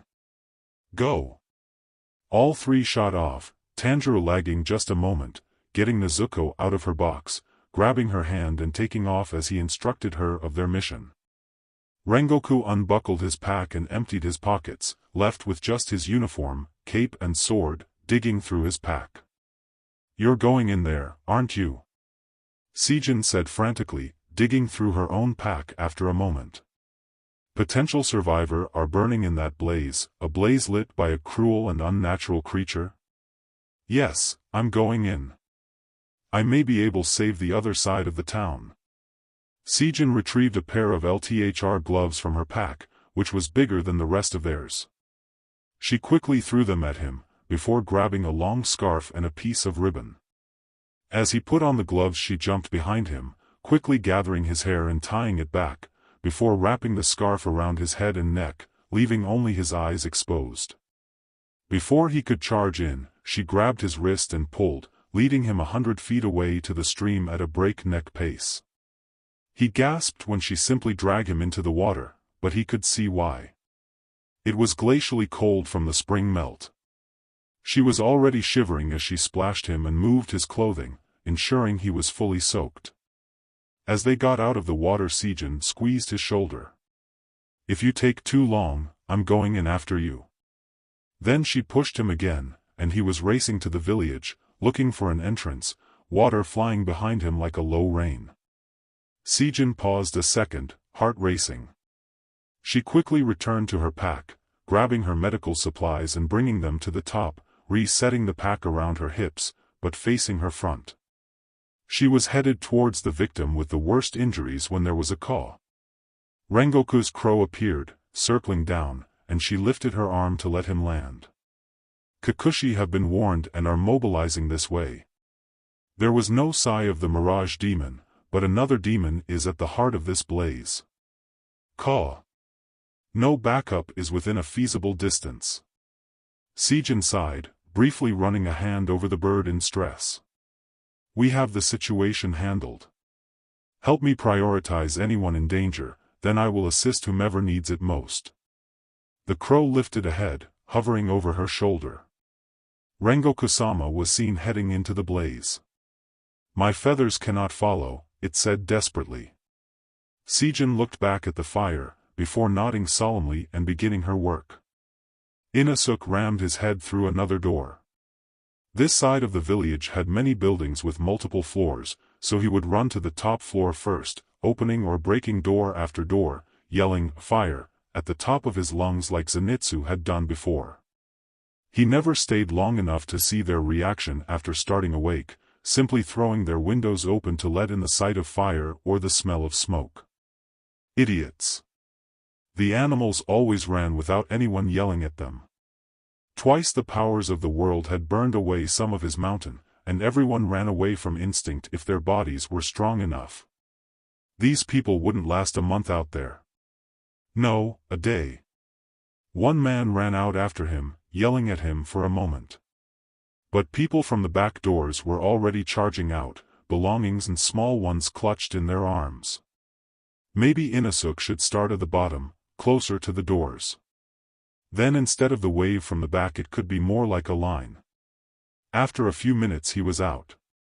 His minions and some of the other villagers had already warned the other buildings on this row. People were running everywhere. Inosuke had no idea these buildings could fit so many. In front of him, the fire had already consumed another street of houses. To his right, he saw buildings being lit up down the line, one after another, like a grid. That seemed unnatural.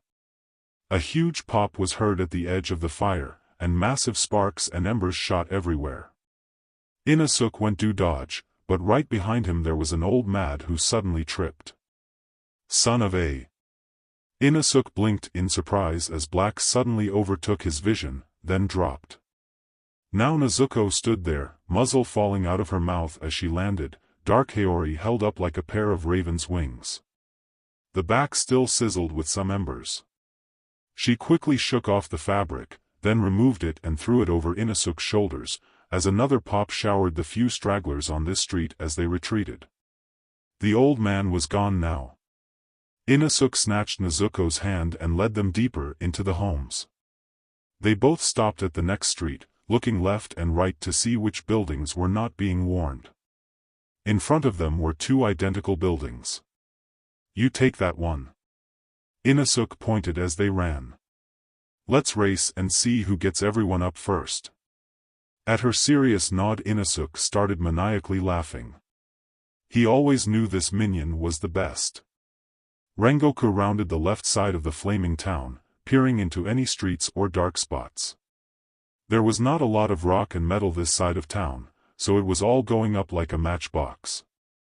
Though it would burn down for days, the right side had already lost some open flame, turning to charcoal. But that meant the demon was on this side. He came around to the part of town that was still standing, and halfway down the street, another house went up in flames, far too quickly. And then the next. Heat buffeted his right side. If he ended up too deep in the edge of the fire, Rengoku would only survive for minutes. He prayed for the moisture in his clothing to hold out. Rengoku sped up, passing where the flames ended on this row, quickly making a series of leaps and landing on an undamaged house. The knight warped under the shivering heat, his gaze distorted by the roaring fire. 2 houses in front of him, a blackened humanoid walked upon the hottest edge of a house. It held out a hand to the roaring blaze, dragging it through as one might to a lily pond. Rengoku might mistake it for some poor soul, too in shock to feel their final agony, if not for the spindly waist and the lizard-like structure bending the skull. And, of course, the small jets of blue fire that emanated from its body, shooting from holes that looked like they'd been poked into thick, dripping wax, pulling the skin down in teardrop shapes. The demon slowly turned its head towards Rengoku. It seemed to study his cape, flaring in the fiery wind, then lifting both hands, and suddenly dropping through the collapsing roof. Rengoku pulled out his sword, casting his gaze around. He leaped back as a crackling sounded right beneath his feet, and the demon burst up through the spot he had just occupied. It smiled, teeth yellowed and blackened, but not from rot. Its eyes bulged out of shriveled eyelids, but its laugh was deep, rumbling, and saccharine. How interesting, it spoke in a condescending tone, that the traitor's desperate bargain for survival may have just paved the way for my salvation. Rengoku's eyes narrowed, sword bracing higher. There is no salvation for a creature like you, not in this world, he replied through gritted teeth, trying to decipher where his feet would be supported by solid roof. Humph, not by your human standards, it retorted, the holes in him shooting out jets of fire as it walked forwards, Rengoku backing off. Though, I don't really care for that anyway. I speak of my servitude to the Lord of Demons. I was tricked and captured by that traitor. He released me in hopes of getting rid of that woman he is sure is following him. Paranoia drives that filth, which is why he must use his arts to gain any followers. But, to have a Hashira here, ripe for the killing, perhaps my MSTR would forgive me of my failures and allow me to continue serving under his favor. Rengoku recognized the change in tone, and was already blocking when the demon charged him, removing an arm, though his body reactively retreated when the monster put out an unbearable bout of heat. I am called Netsu, the demon sneered as it grinned grotesquely wide, baring all its ugly teeth, and you will soon find out that I control the fire you could only dream to mimic with your puny mortal powers, Flame Hashira. Fire cannot ever be fully controlled, Rengoku said, leaping forwards in a 3-strike combo before retreating from the heat again. The house he stood on beginning to catch, it burns all it touches indiscriminately. But when properly contained and harnessed to do powerful and terrible things. Taking a deep, smoke-filled breath, Rengoku leapt onto the failing building the demon stood on, braced wide and balancing on the soon-to-be skeletal frame of the structure. That is what you will soon find out.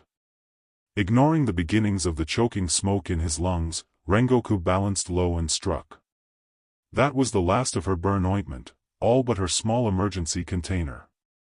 He would probably chew her out for waiting on aiding any of the more minor injuries, but Seijin did not know what shape Rengoku would return in. While probably only at half doses, Seijin had gotten the worst of the burns cleaned and covered in record time.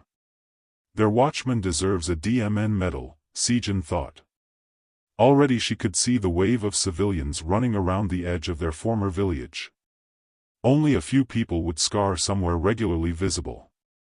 Some would have issues for a while, but so far, only one would die. Seijin looked back at a gathered family. 5 children, their mother and father, and 2 sets of elderly. One of the grandfathers was on his way out. His wife and daughter were holding his head and shoulders, the others spread down his body. He still clutched one of the children to his chest in a death grip, muttering his last words. Burns that must cover his back crept around to frame his face, arms, and torso, the side of his skull slightly indented and bleeding. Sejin drew closer. "I'm coming, Rengoku." It wasn't strong to paint the picture before her. This man had saved his grandchild, and possibly other members of his family during their retreat.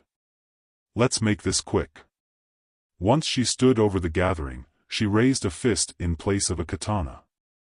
Some of the members looked up. Sejin locked eyes with the grandfather, whom seemed to have snapped to attention at her arrival. "God, keep watch on this man as he enters through the door made for warriors." You split the veil in full triumph, head held high, for a hero has finished his journey. In the moment before she bowed, awareness returned to the man. No pain marred his features. As Sejin turned to leave, the grandfather looked around his family, then deep into the eyes of his wife. The words her own sensei had spoken over their dead comrades brought a moment of comfort to the family.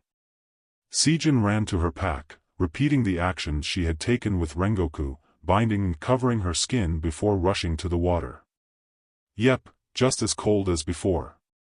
As she sprinted to find her comrade, Sejin ignored the wailing that emanated from behind her. The demon had quickly figured out to stay on the edge of the burning buildings. If he attempted to light the next house, Rengoku had the surer footing. If he retreated into the heat of the blaze, Rengoku would simply wait him out. You couldn't light a house on fire twice, the damage was already unavoidable. Then, the demon leapt into the fire, leaving Rengoku to turn in slow arcs as he searched, feet on the move in preparation to jump. The house behind him had caught on fire. Netsu was trying to circle him in. Rengoku coughed, felt rage and frustration boil in him. These people would have nothing if the other half of this town fell. This demon didn't even have the aura of one overly powerful, it was the laws of nature that fought Rengoku now. Anyone whom was armed with insanity and a torch could cause this damage. They just couldn't ward Rengoku off by being as hot as the fire themselves. Growling through clenched teeth, coughing again, Rengoku leapt across to the next street, the demon leaving a few houses in the last row in favor of keeping up. It followed on the ground, shooting jets of fire and lighting 2 houses from the small alley in between them. It jumped to the roof Rengoku was on, walking fast as the roofing underneath it quickly incinerated. The Hashira struck, tired of this game.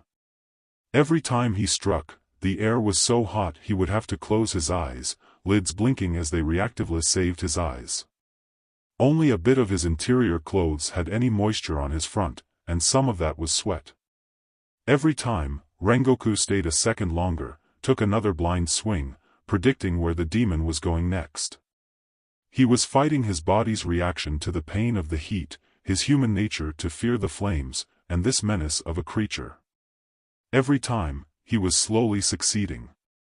The next time the demon was close, Rengoku leapt forwards, slicing the creature's arms off and gashing its chest. In a split moment he finished the arc, sucked the blade, bore it down on his target's neck. The demon ducked down a few inches as it breathed a jet of fire into Rengoku's face. As he lurched back, Rengoku only cut a slice out of the demon's head. The scaffolding crumbled under his foot. Then the roof under his body. The Hashira fell into a burning house. Rengoku fell through to the bottom ground, surprised and relieved the floor was tolerable through his uniform, the heat carrying up. But there wasn't just smoke down in this level. There was almost no air. Rengoku charged through a crackling wall, ending up on the street. They had built a path wide and with stone, heating him like a clay oven. He took a deep breath of flame. Unfortunately, this one was a bit too literal, and all he got was more smoke. Years of fighting helped him sense his enemy's approach behind him. Rengoku turned, and as he did the demon hesitated. Down here, he can't light the fire again. In the blaze, there is no risk of him running into the forest. How far would the deadly blaze go? It physically felt like he was trying to breathe in a solid, as if he was holding a barrel of unspun wool and attempting to force it into his lungs. The demon sneered at his shaking, eyes lighting from within as flame left its mouth again. Breath this, mortal, it jeered, breath in your fire. Flame. Hashira. Rengoku's head spun. He blinked, the demon was quite a bit closer than he should be. There. As soon as the demon was in position, Rengoku struck. He leapt to the side, and as the demon followed, Rengoku sucked from head first to feet first. The creature landed in front of him right inside of a collapsing doorway. Rengoku knocked one of the burning support pillars onto the demon, causing a collapse of the remaining side of the building onto it. The demon breathed a white-hot jet of fire at Rengoku, which meant its head was still free. Perfect. Rengoku spun away, leaping off the glowing embers and ricocheting off a clay fireplace, using the pure strength of his body fueled by will, for there was not air to bring to his lungs. Cape raising behind him like wings, smoke streamed from Rengoku's nostrils and leaked from between his teeth like the dragons of old. Third form, blazing universe. Rengoku's sword cut into the ground as it finished removing the demon's head, its eyes and mouth wide in realization. He leapt to the street as the house collapsed. Rengoku fell to one knee, body spasming as he tried to catch his breath. There was no air to be caught, nothing fit for a human. Coughing, Rengoku rose to his feet. He had gotten turned around, but the road was straight, he would have to pick a direction and hope it was the shortest way. Head pounding and spinning, he didn't even bother covering his coughs, body trying to replenish its heavily depleted air. Something was making him very nauseous. Rengoku just about jumped out of his skin when something grabbed him from behind. He dazedly snatched his sword handle as he turned, but the other locked it into his sheath with their own hand atop it. A hand wrapped in cloth, soaking wet. By the time he registered the mummified assailant as Sijin, she had released his hand on the sword and used that arm to drag him onto her back. Staring at the ground over her shoulder, Rengoku realized that they were out of the town the moment before he noticed how fast they were moving. He looked up, eyes catching a snapshot of a line of people, passing buckets back and forth. They stood within a dark, living forest, wet from the nighttime dew. The people were safe. That was his thought right before he and his carrier went into freefall, and Rengoku was encased in icy water. It was even more shocking than the first time, feeling that much colder because he had been so hot. But unlike before, it was almost soothing. Sijin ripped off her head and hand wrappings, unraveling his head as well. She settled his back against a large rock next to the edge of the shore. All of a sudden her hands were on his face, lifting his head. When had he lowered it? Something was making noise. One hand splashed water in his face while another firmly smacked him between his shoulder blades. Sound rushed back, his eyes watering as he started coughing strong. I was, barely gasping for air. Sijin settled strong against the muddy, grassy bank. They both sat for a moment, breathing strong. Behind them, voices were being raised. Both turned, but couldn't see a disturbance. Upstream, two men were drawing bucket after bucket of water and handing it to the assembly line of people leading to the other side of town. Zenitsu was seen running from the town, two empty buckets in each hand, filling them and rushing back before the assembly could get their first bucket to the fire. Young women and children were scattered in the woods to either side, smothering any embers that landed, lifting children into the trees when a branch would light. It seems his apprentices had awoken the other side. Rengoku coughed, his saliva tinged black from the smoke. Once he caught his breath, Sijin stood and offered a hand. Rengoku took it and stood from the water, a bit woozy. Once again, it seems I owe you thanks, Rengoku said, voice a bit hoarse. Sijin smiled lightly, gaining the attention of an old woman who was sitting near the edge of the stream, eyes sharp as she watched the fire. And once again, I am simply paying it forward. Consider it my thanks for being the one to jump in the fire. As soon as they approached the old woman, her eyes lit up at the sight of Rengoku. You're alive, she exclaimed. Sijin crouched down, pulling Rengoku to sit too. What do you mean? Rengoku asked, clearing his throat.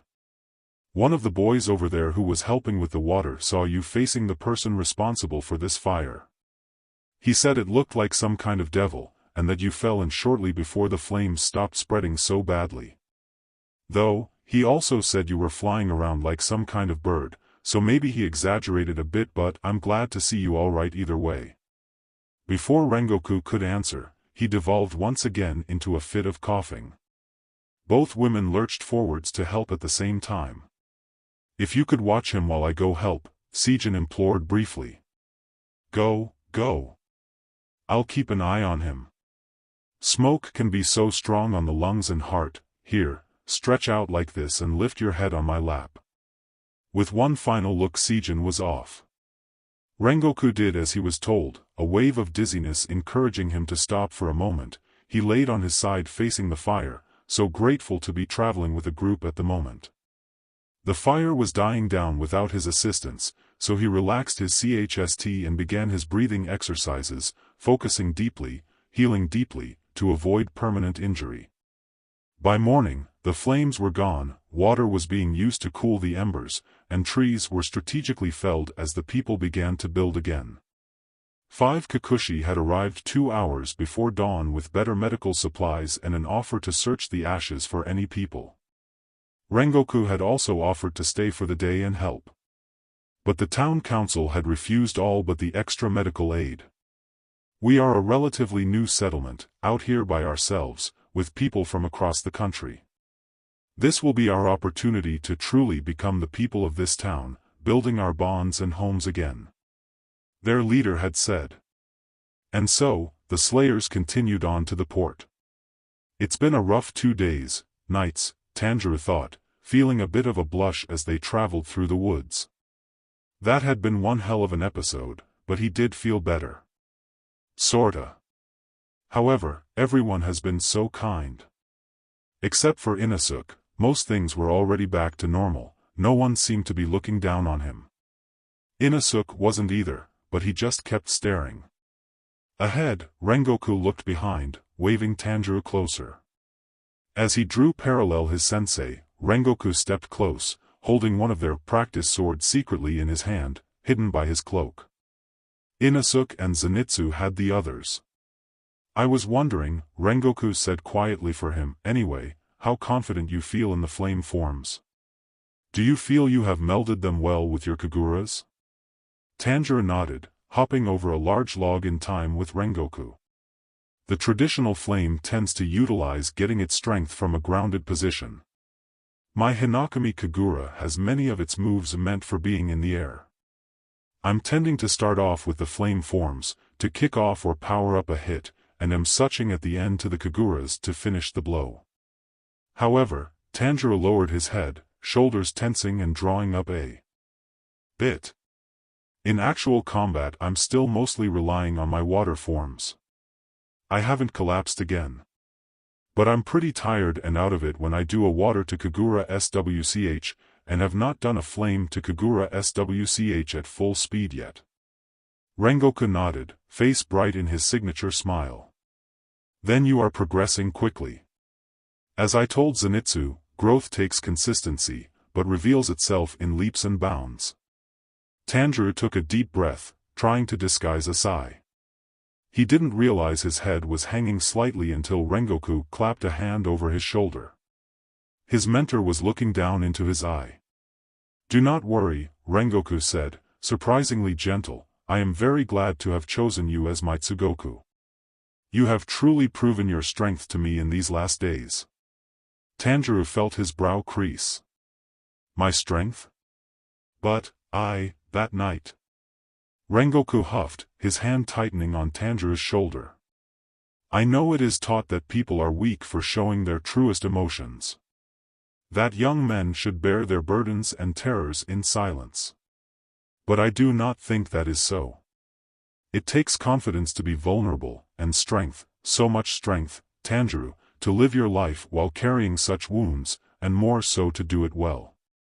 That it took these years for you to crack it all shows your aptitude. But if you can trust any of us, trust me, then please give us the honor of carrying it with you." Tanjiro's lips wobbled. Overcome, he did not see Rengoku waving something away behind him. He reached back, patting Nezuko's box, remembering how she had held him as he cried, stayed close to his side while they had finally ready to leave again, walked beside him until the sun sent its rays through the trees, even as her eyes dropped and her steps began to fumble. "I'm supposed to carry her," that first voice said. "But you are," said the second. Tanjiro sniffed, hiked up Nezuko's box, and nodded. When he glanced up, Rengoku was beaming. The larger man swept him under his arm, holding him tight as they walked for a ways. Tanjiro huffed a short laugh, looking up at the flame Hashira. "Sometimes I think of how would I get this far if I was by myself. With more time."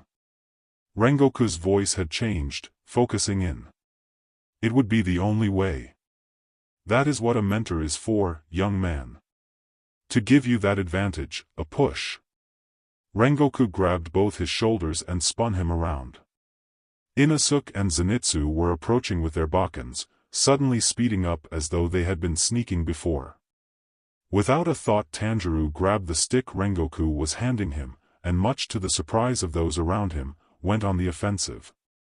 Inosuke was just about shivering out of his skin. Rengoku realized he had probably never been to a large city at night before. After these many days, they had made it to the port. He had always wondered how something could be so simultaneously appealing and ugly. "And here we are," Sijin said, stepping forwards and spinning in a slow circle with her arms up. "Welcome to the southernmost border of my old patrol. The largest population spot from here to our upper peninsulas. I know, I checked. I'm sure the trains may change that soon," she said the last part almost to herself. "I never realized you were from so far north," Rengoku said, partially distracted as his three students were slowly dispersing in their excitement. "If our quarry draws a center line from here to the end of Japan, we may yet pass my homeland. But that is weeks away." Sijin did a double take on a banner, waving with a colorful image in a warm afternoon breeze. With a clipped shout of, "Hey," the three boys returned. Sijin reached into her larger pack, moving aside some black fabric as she grabbed a small paper and a charcoal pen. "I suggest we consider if we want to spend a day or two here. We won't sleep tonight, we just got up just an hour ago. But maybe a room for tomorrow before we leave again?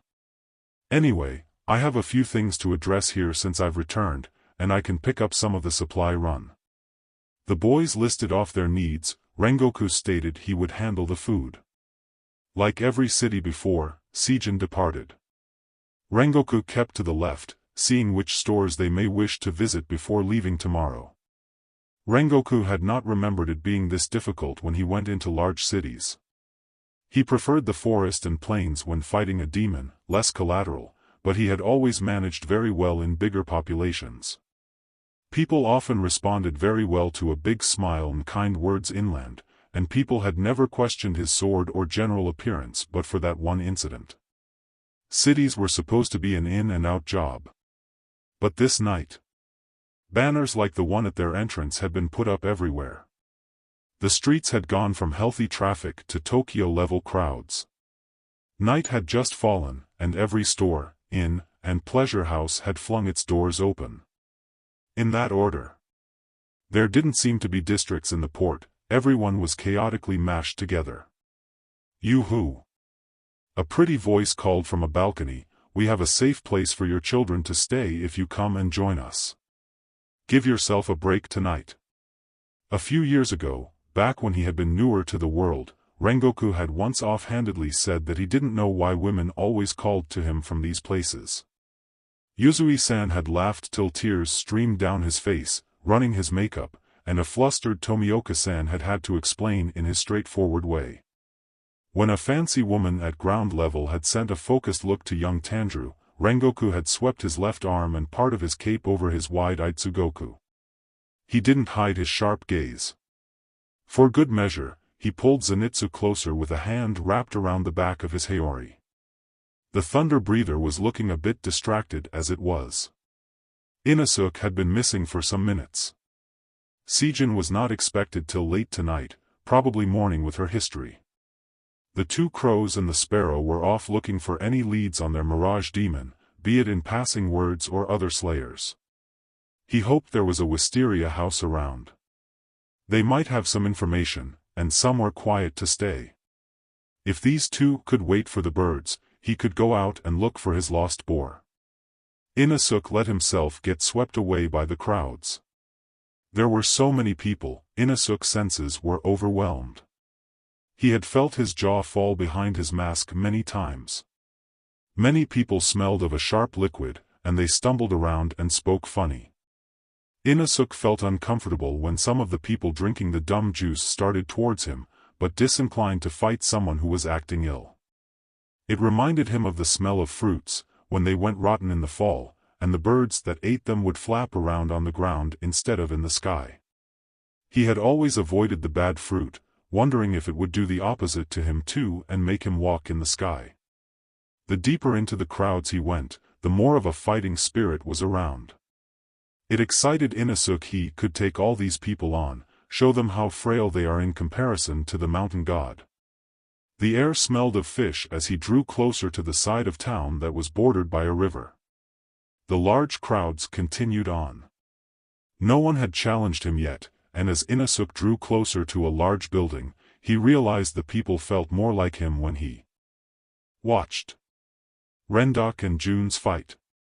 More anticipation.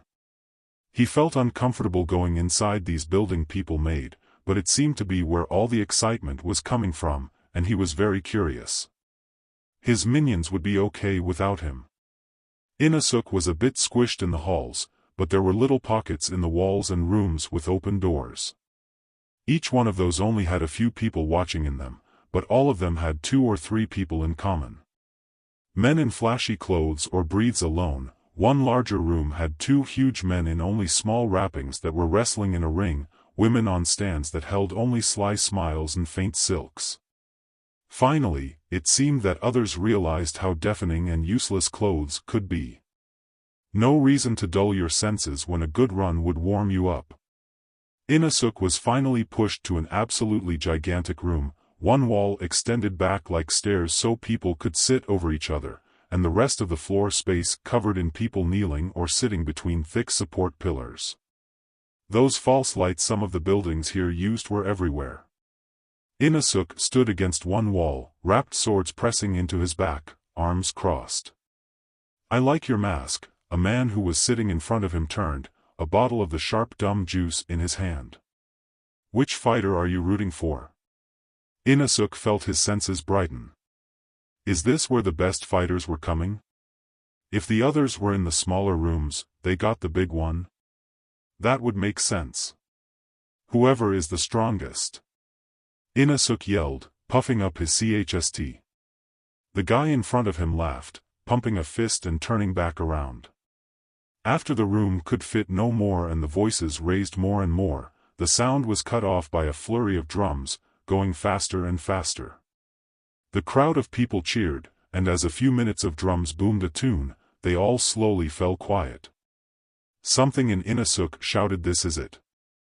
As 2 men in sleek fighting clothes stepped up onto a cleared area of the floor. Inosuke lifted his mask to get a better view. "Did you see the banners outside? I'm so excited for the end," the guy from earlier said to a companion.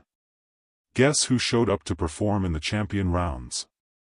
Except for last year, she usually only arrived for the fall rounds. We are so lucky, dude," the other exclaimed. "I wish we had seen some of her early fights on the West Coast. Almost nobody did, man. She doesn't even have a sponsor. Mostly her fame has been from word of mouth, I hear. Some famous fighter would be here at the end of the fights? Inosuke would be sure to wait and see them. If he could, he wanted to fight them before they had to leave town. If he could challenge the biggest warrior of these fighters, it would be another test and step to when he could challenge the Fire Slayer, Rengoku.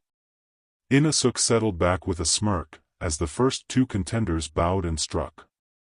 There was a wisteria house on a quiet street near the edge of town. Perfect.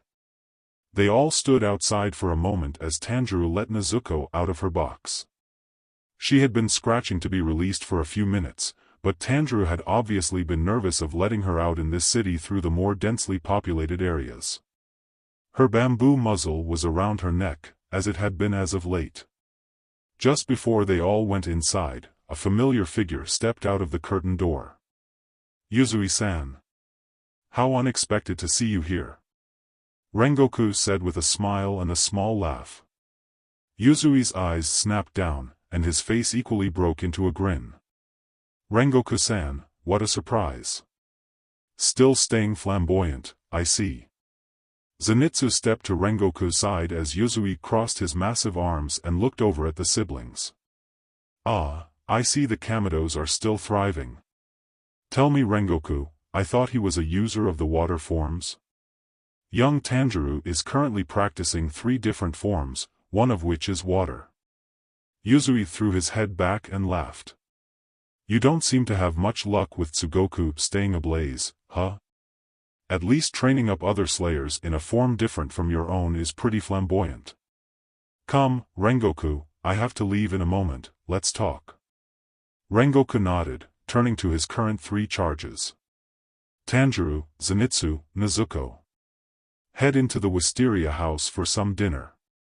I know we have already slept, so if you need to burn off some energy you may be out on the streets. Try to stay on this block, I'm sure there's a quiet room or corner should you want to practice with your swords." The 2 boys gave a "yes, sensei," before both Hashira headed down the street. Around the corner, Yuzui leapt up to the high roofs above. Rengoku followed. Yuzui swiftly made his way up larger and larger buildings, until there was a sharp roof with a thick beam running down the middle. Both men sat. "I don't know which would be harder. 3 apprentices or 3 wives," Yuzui said with a chuckle. "For counting Nezuko," Rengoku answered. "But I have lost one of them." He looked around, failing to find any obvious spots where he thought the boy might be from here. Yuzui turned sharply, expression dropping. "Rengoku, I'm so sorry, we haven't gotten the news yet." Rengoku turned, brows knit in confusion. Then he started laughing. No, Yuzui-san, I mean I lost him. He's somewhere in the city. A rather excitable boy, I'm going to go and look for him soon, I just wanted to be sure I would only be looking for one misplaced student tonight." Comprehension then relief crossed Yuzui's face. He ran a hand over his face, then rested his elbows on his knees. "Well then, wives are easier for sure." Rengoku laughed. "So, what brings you to this city?" Rengoku asked. Yuzui's smile dropped a bit, sighing deeply. "I assume most people don't know yet. My wives and I encountered Upper Moon 6 not even a couple weeks ago. It was a long infiltration mission, and I ended up having to call in several young slayers. We were able to get everyone out, but there were a lot of injuries, and by the time I was able to engage 6 it was so close to dawn that she simply ran away. My wives and I have essentially been crawling along trying to track her, but the trail went cold a few days ago." Rengoku listened with wide eyes. "Do you have reason to believe she is here?" No, we are here for a completely different reason. This port is sorta the unofficial center of a large underground martial art competition. The young use it as an outlet, now that the only legal militants are police and army forces. It's a booming business, it always brings money to any town or city that holds even smaller contests, which is why police will only stop street fights outside of the events, but the large biannual ones happen here. It used to have fairly regular demonic presences. Demons who would disguise themselves as people, and use the crowded arenas to hide the deaths of its victims, or hang around the woods and seek out drunken travelers returning home. That is until 4 years ago. I would occasionally follow the career of a young fighter. They would always be around whenever there were rumors of a demon's presence. They have no sponsor, which made them untraceable. We thought they were the demon, until the numbers in deaths and attacks seemed to decrease. 2 years ago one of my wives made a connection between the demons disappearing with their presence, and that we had been looking at the issue backwards. The ring codes their fight dates and locations in street graffiti, and I keep up on the whole thing if I'm available. Ironically you, me, and she are in the city tonight. Yuzui grabbed his chin. Maybe I should ask Oyakata-sama if they are also a slayer, though it hasn't been my most pressing issue the last few times I've seen him. Next to him, Rengoku was stiff. A female fighter, you say? Indeed.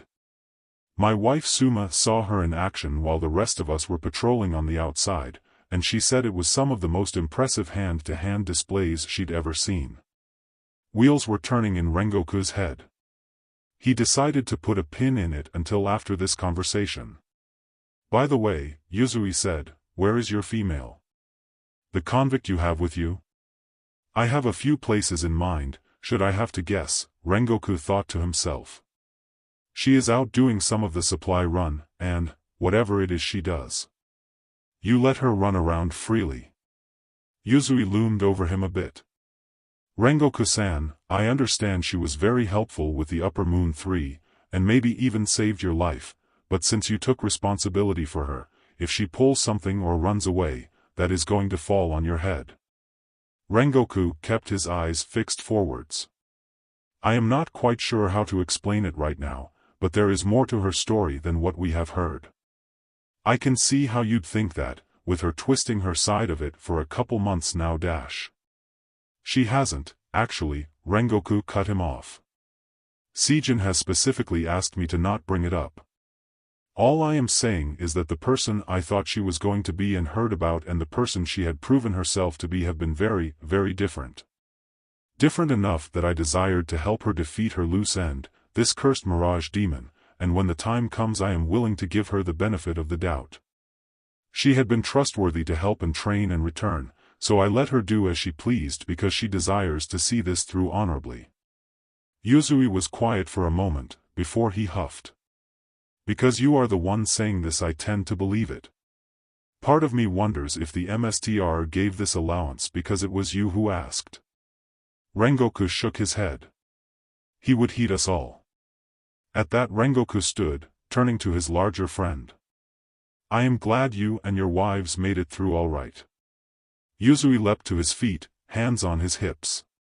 I should probably go and find my wives, and you your student. Good fortune with your mirage demon, be sure to tell me how you flamboyantly killed it later. Next we meet somewhere quieter we should go and grab some drinks together. Rengoku laughed as the sound Hashira leapt away. Rengoku mapped out his former steps in his head, and went to find his wayward student. Zenitsu had found some books he liked within the Wisteria house, giving Tanjiro a rare moment alone with his sister. What had started as a half-hearted show of their new skills had been interrupted by faint music drifting into their alleyway. It had reminded Tanjiro of an old folk song that had been played in their hometown market every spring, and apparently Nezuko too, for she had held out her hand for a dance. Brother and sister did not take it seriously at all. While Tanjiro more than had the grace to be a dancer, and Nezuko had always been light on her feet, the siblings were far too busy twirling each other around and falling dramatically into one another's arms to have it really be called a dance. Tanjiro was giggling in a way he hadn't for years, and Nezuko was making endless noises of joy. When the series of songs had ended to be replaced by heavier drums, they had sat down on a long, abandoned crate directly below an electric light. It brought out an extra red-gold quality to Nezuko's dark hair that even firelight didn't, and Tanjiro reveled in the color as he braided back her hair in several connecting patterns. He wished that he had some flowers to put in it. Nezuko really brought out and made things around her appealing. They sat at a crossway, on the back corner of the Wisteria house. To their left a group of 4 young men approached, walking a bit awkwardly. Tanjiro could smell the alcohol on them. Tanjiro tied off Nezuko's hair and casually moved her to his other side. Hey there, the boy in front said, stumbling to a stop and leaning heavily to his right, one of his friends behind him weaving his head around as he tried to stand still. You're in our way. Tanjiro smiled gently, slowly standing and bringing Nezuko to her feet behind him. Sorry about that, we were just leaving. Tanjiro did not particularly want to get in a fight. As he turned to get to the Wisteria house's doors the long way, one of the group bolted around unsteadily, blocking their way. Tanjiro straightened his back, pushing Nezuko between himself and the wall. He did not turn his head. I tried to be nice. I suggest you let us pass, Tanjiro said at a lower pitch. Nezuko turned her head to look at her brother, eyebrows creased in remembrance. Like a bunch of young pigeons, the boys bobbed and gooed, taking another step closer as a collective. Their supposed leader put his face right next to Tanjiro's. It's a toll way back here. You gotta pay to use our streets, boy. If you don't got the money, maybe your girlfriend does. The boy reached in front of Tanjiro to grab Nezuko. Or would have, if Tanjiro hadn't grabbed the thug in turn by his elbow, lifting the entrapped appendage above his head and lifting the assailant onto his tiptoes. I tried to be nice. I suggest you let us pass, Tanjiro said, slower than before. They didn't listen. While the one he was holding threw a weak and fruitless punch at Tanjiro's shoulder, the one who had blocked their retreat lunged forwards. Tanjiro readied his left hand, only to pull it back so he didn't accidentally hit Nezuko as she jumped forwards, catching the new attacker with one arm, using her momentum to spin him around, capturing him under her other arm as she pinned him to her side, facing the opposite direction. It happened so fast, no one had tried to retaliate as Nezuko made her displeasure known. She landed a flurry of 4 strong swats on the wannabe thug's backside. It felt like everything had stopped. Nezuko held her victim a moment longer as she breathed strong and agitated, displeasure clear on her unmuzzled face. Tanjiro dropped his captive in shock. One of the boys looked at him, then his eyes latched on the katana at his hip, and he began to tremble. Nezuko dropped the boy and caught him with the same arm before he could fall by the back of his shirt, essentially tossing him to his feet as she narrowed her glare at him and pointed a finger at his chest, daring him to try anything. Tanjiro had a few memories of when the oldest of his younger siblings would really push it. Tanjiro would never do more than tell his mother and give them what was known as his big brother death glare, but Nezuko was not above landing a swat or two when she was done repeating herself. Never anything truly painful, but more than enough to get your attention when kind, sweet, appealing Nezuko was brought to retaliation. Well, not just the few younger ones. When she tells me to take a break, I tend to do it now. When Nezuko turned her head in a sharp manner to their other bullies, they physically flinched back. That did it. A guffaw exploded out of Tanjiro, laughter overtaking him so fast that he had to lean on the wall behind him as he crumpled a bit. Within seconds tears were stinging his eyes from the strength of his surprise and mirth. The sound had startled the boy whom had noticed his blade and he bolted, which tempted the others to do the same. Their faces showing that they realized how far out of their depth they had just stepped, the rest of the ruffians ran. Nezuko nodded her head once, then went to check on her brother. He had slid down the wall, so she had to crouch. Let's get back inside, he tried to say. Oh ho Nezuko, you are so wonderful. Duct their faxes, he could barely hiss out the last word. Shaking her head with a little imperious expression Tanjiro had missed so much, Nezuko skipped the hassle and picked up her brother, heading back inside. Of course in his current state nothing could be funnier, and he lost his breath laughing, so by the time they made it to the door the Wisteria MSTR had come running down to make sure everyone was all right. There had been not sight nor sound of his eccentric apprentice for 2 hours. Many people had seen the obvious boar-headed boy, so Rengoku wasn't overly worried. But when he saw the boy floating over the crowd, settled upon Seijen's shoulders, the latter of which was sporting a sleek offshoot of hakama, a black men's top with golden trim and a bruise the diameter of an apple on her face, he was going to have some explanations. Oh yes, they were going to answer in one form or another. There was noise and cheering and clapping and so many people, and Inosuke had never felt so excited. Inosuke had jumped up and pumped his fists every time a fighter defeated their opponent. He couldn't quite see why, but there was one fighter who had made it through 3 selection rounds, and every time he would almost lose, only to win at the end, and he stuck in his mind. That was quickly overshadowed by the next rounds. The loud announcer had called an end to the first fights and yelled something about champion fights. Then it had gotten brutal. And in the second round, she came out. Junes had arrived on the clear square in the middle of the floor and ripped through her challengers. It had almost made Inosuke angry. She hadn't even been trying at all before. I'm gonna make her fight me as strong as she can. I won't hold anything back. As excited as he was for that, Inosuke also didn't want to stop watching these fights. It was like the old mountain god, the one that had been defeated by the new god now on Inosuke's head. He had ruled when Inosuke was still a piglet. He had been huge, but quiet and friendly with his herd. He did not tolerate challenges like Junes would, preferring to trample any opponents instead of quickly laughing and doing something else when not in the mood. But they were both so quiet. Like him, Junes would carefully stalk around her opponents, feet always sure as she made her lightning-fast rounds, dodging attacks, before ending it in a shot or 2. Well, they didn't actually die, but Inosuke had not believed his eyes when it happened. In one of the last rounds he had watched, and with his own eyes actually seen as Junes had stepped back until she was cornered by the people sitting on the front lines. Her current opposition was good, but there was no reason for her arm to not block in time when he punched with his right arm, then she just stood there while he kneed her in the gut. Inosuke couldn't even remember what he'd been screaming as the crowd cheered, passing around coins and getting louder, until Sejin untrapped herself and finished the fight in a flurry. Inosuke had still been in shock, but fortunately was paying attention when she finished the final round.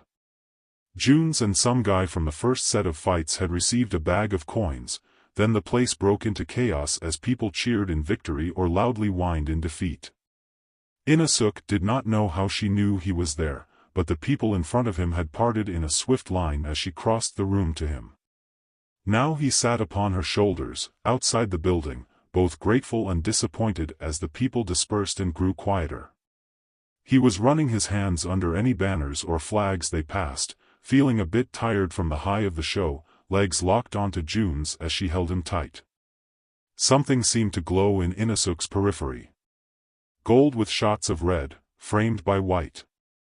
From his high vantage point, Tengoku-sensei almost looked like a glowing torch amidst the darker, richer colors of the street people. When Sejin's head turned as Inosuke began to climb down, he missed the fact that her shoulders had tensed. There were too many thoughts swirling through Rengoku's head as Inosuke and Sejin approached. Besides the new black and gold apparel, her hair sported a new look, her classic 3 tied-back strands covered in the back by half her hair, held up in a clip that caused a cascade from slightly above her skull straight down to her mid-back. At least she'd found his student, but what Yuzui had been talking about was ringing in his ears. A highly proficient underground fighter, whose arrivals matched up and heralded the end of demon presences? He wondered if Sejin was aware of the whole situation she was in.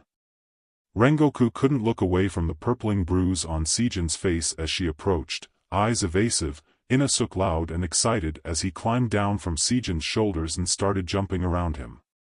First things first. Inosuke, may I ask where you have been? I have been looking all over the city for you. Something in his tone got Inosuke to stay still, but the boar quickly found his original energy. This place, sensei. Have you been to this place? It goes on and on, there are so many people. I did not know that weaklings could build things like this. Is it because they aren't strong enough to defend themselves from animals and demons, so these wood den hills will? Rengoku slowed his breath, face softening. He spared a glance at the immense buildings and sprawling streets. He had been brushing against people all night. Inosuke had been with them through towns and one city, but nothing similar to this, nothing as big, and especially not at night. This had more to do with Rengoku's failure to foresee the mountain boy's lack of experience and explain to him that these places were dangerous too.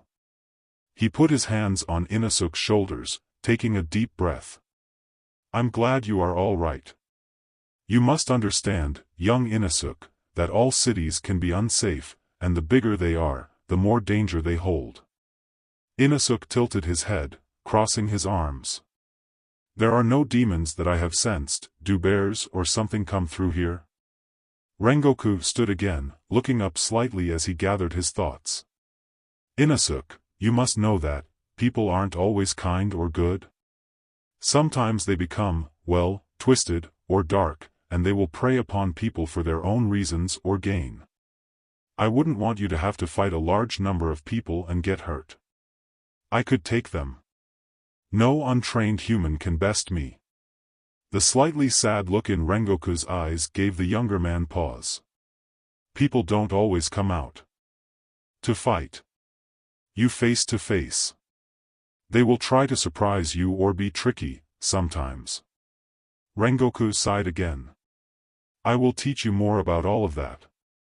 For now, will you promise to stay closer, or tell us where you are going?" There was only a short pause before Inosuke gave Rengoku a single nod. With a smile, Rengoku swept Inosuke under one arm and refocused his attention. "I'm very glad Seijin returned you safely," Rengoku said, eyes never leaving the woman. "Tell me, how was your supply run?" "Oh, boy. Maybe I should have just told him up front." Rengoku was not a subtle or secretive person by nature. Seijin simply wasn't prepared for his displeasure at this time. Directed at her. "Very well, very quick," she hoped her voice was relatively casual. It's on hold stored, over here." "Look him in the eye, coward," a quiet voice nagged as she peeled off down one of the streets. Seijin felt more than heard Rengoku and Inosuke follow, her senses increased at the moment. They walked in silence for a minute. A strange occurrence for a combo such as Inosuke and Rengoku. Neither lived in silence. Seijin felt herself brighten as she saw a familiar face for the second time that night, in front of a small corner store. "Chiyusuke-san, me again." Seijin felt a near-dead déjà vu as the quiet woman smiled and bowed, returning with Seijin's overflowing pack, an extra sack and her sword. Chiyusuke was always happy to see a friend, but rarely inclined to speak, helping her sister run their shop from the back. They bowed and parted, Seijin fastening her pack tighter, hiking the sack over her shoulder and thumping her sword sheath on the ground. "So, where's Tanjiro and Zenitsu?" Seijin asked, looking into Rengoku's gaze. "There's a wisteria house on the northwest side of the city. We will stay there until tomorrow afternoon. I'm hoping the crows may arrive with some leads by then." Seijin nodded, waiting for Rengoku to lead the way. The streets were narrower and quieter by the time they arrived. The other two boys jumped up from where they had been talking, ecstatic to see their friend safe. "Inosuke, are you all right? How'd you get lost? We were all right there. What's the deal? No way these cities are so dangerous. Rengoku cast a quick glance over the three boys in the center of the room and Nezuko sitting by the wall, holding her stuffed cat as she pet her head to the side and watched him. Rengoku sent her a smile, but did not stop as he headed deeper into the wisteria house. Seijin followed. One of the caretakers was waiting for them in front of an open sliding door, bowing as Rengoku nodded his head, and the two slayers went inside. It was deep enough in the building that the room was lit only with candles. Seijin set her stuff in one of the corners for the moment, taking out the clip in her hair and turning. Rengoku was seated in the middle of the floor, legs and arms crossed, back straight. Seijin did the same, facing the Hashira. When she said nothing, Rengoku started. "I'm assuming from your reaction you already know. But I will say this to make sure both you and I are in full understanding. The path and life of a demon slayer is to do just that, slay demons. We have had to learn to fight with superhuman abilities, for our foes do the same. Just as Mr. Oyakata and his family have run a trading business to fund us all, many others live a life outside of slaying for reasons of age, health, or personal interest. However, it is generally frowned upon to make a career out of fighting other humans, not only for the sake that it is their protection we are sworn to, but the more basic aspect of it being dishonorable to make money off of people who are, essentially, helpless before you. The fact that you are in exile currently, and the accused reason behind that exile are not helped by this fact. If we are going to fight this mirage demon together, if I cannot ask of you actions and reasons of your former crime, I still have come to think of you as a friend. At least help me understand what it is that compels you to fight this way, what it is you are trying to see done. Sijin tried to clear her throat as quietly as possible, looking down. DMN, right for the heart, huh? It wasn't an experience she had had often, but Sijin had never underestimated the bonds made in battle. There were a few men and women, most of them now gone, whom she would give the shirt off her back for after having struggled and bled together for a week, and the shallow leeches of the earth who she would not spare a second glance after years of familiarity. We've only known each other for a couple months, a little more, and I think of you as a friend, too. She responded. They both turned minutely to Tanjiro's raised voice. It quieted with no return yells, so they continued on. Sijin stood again, returning to her pack. She emptied some of the top items and set them by her pack, then dragged the pack back to her original spot. She retrieved a bag of coins and a letter. In general, there are 3 ways to enter the world of demon slaying, she began. For tragedy to befall at the hands of those monsters, to be raised in a lineage that is aware of them in some way, or more the way Inosuke and myself have. I was orphaned before my teenage years and was found by my mentor. He had recently lost his Tsugoku, and, well, perhaps I should say it like this. Hideaki-san had fallen to mental illnesses. He took such good care of me that I did not realize it until looking back, but he was always melancholy and a little bit nonsensical unless he was actively training me in the thunder forms. After he died in battle, I was alone. In the past 2.5 years I had crossed paths with 2 slayers ever, Akino who died while he and I defeated one of the lower moons of the time, and the stone Hashira as he looked into a rumor of an upper moon in the middle territory. The population is so highly concentrated elsewhere that, with our numbers, it would be foolish to station people up here in every region, for so few incidents comparatively. The vast majority of my battles have taken place on the southern parts of the west and east coasts. Now by myself I was angry, but it could be weeks before another demon appeared to take the brunt of my frustration and revenge. I was foolish and entered the fight ring to blow off those frustrations.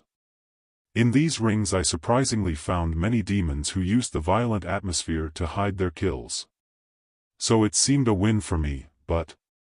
Sijin hid her internal surprise at how attentively Rengoku was listening.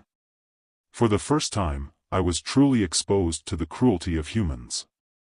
Slavery, corruption, abuse, abused honor codes, PRSTTN. With my hands and strength, I could save people from demons. With my example and money, I could save them from each other. I have always had the dispensation to fight. There's a reason only a demon slayer was willing to take me into their home. But my hatred for demons alone was not enough, I had to fight for something, not against. But then why did you not attempt to have a raise, or call for more aid? Rengoku said softly. For the same reason it is going to be you, me, and 3 young slayers against only God knows how many demons, Sijin said. And, it's much the same problem of you sending letters to your younger brother. The crows know where he lives. My own crow couldn't even find me half the time. And then... Sijin grabbed the letter and handed it over. It was already neatly cut open, so Rengoku only had to remove the paper within. Slayer Sijin, upon receiving this letter, your orders are to report to the MSTRS mansion. Head to the Wisteria house on eastern Tokyo where you will meet your guide for the rest of the journey. The Corps has decided to hear a full report of your missions in the north, due to poor communications and lack of base for you to steadily inform the Corps. Upon review it will be decided if you are qualified for the final trial. I look forwards to your arrival. Ubuyashiki. Rengoku looked a bit stunned, but not disbelieving. You were being summoned to see if you were ready to be a Hashira, he said flatly. Sijin nodded. There was an infinitesimal scuff under the paper window outside of their room. Sijin decided to not bring attention to it. I got this letter 3 months after it was sent. Then I refused it, sending one back that said I would not leave until I had a replacement for my area. I got 3, though the only one I saw was a woman. Older than us, I think she joined later. Some derivative of stone or wind breathing, I don't remember. I didn't make it to Tokyo before getting exiled, ran into another situation before being screwed to the MSTR, took another route to try and find an SCRT, and ran into our Mirage friend and then Upper Moon 3, the rest is history. Rengoku took a deep breath and let it out slowly. He nodded his head, turning to look at one of the aging candles. Sounds like a long year. Sijin huffed, sparing a quick glance at a creak by their door. Hideaki-san once said the Thunder Hashira are the unluckiest. There was Kuwajima Jigoro-san's fate, then Hideaki-san himself was half mad with loneliness and despair, unable to bear the title, and now I am in exile. My mentor said it's because we are like the lightning of our storm, here and gone in a flash. Our element is alone in the sky, while the rest can be found on the ground. Rengoku returned her letter, sitting uncharacteristically quiet and still as Sijin stood, stretching a bit.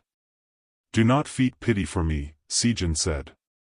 Whatever I have gone through, whatever may come, I have never made a decision I regret.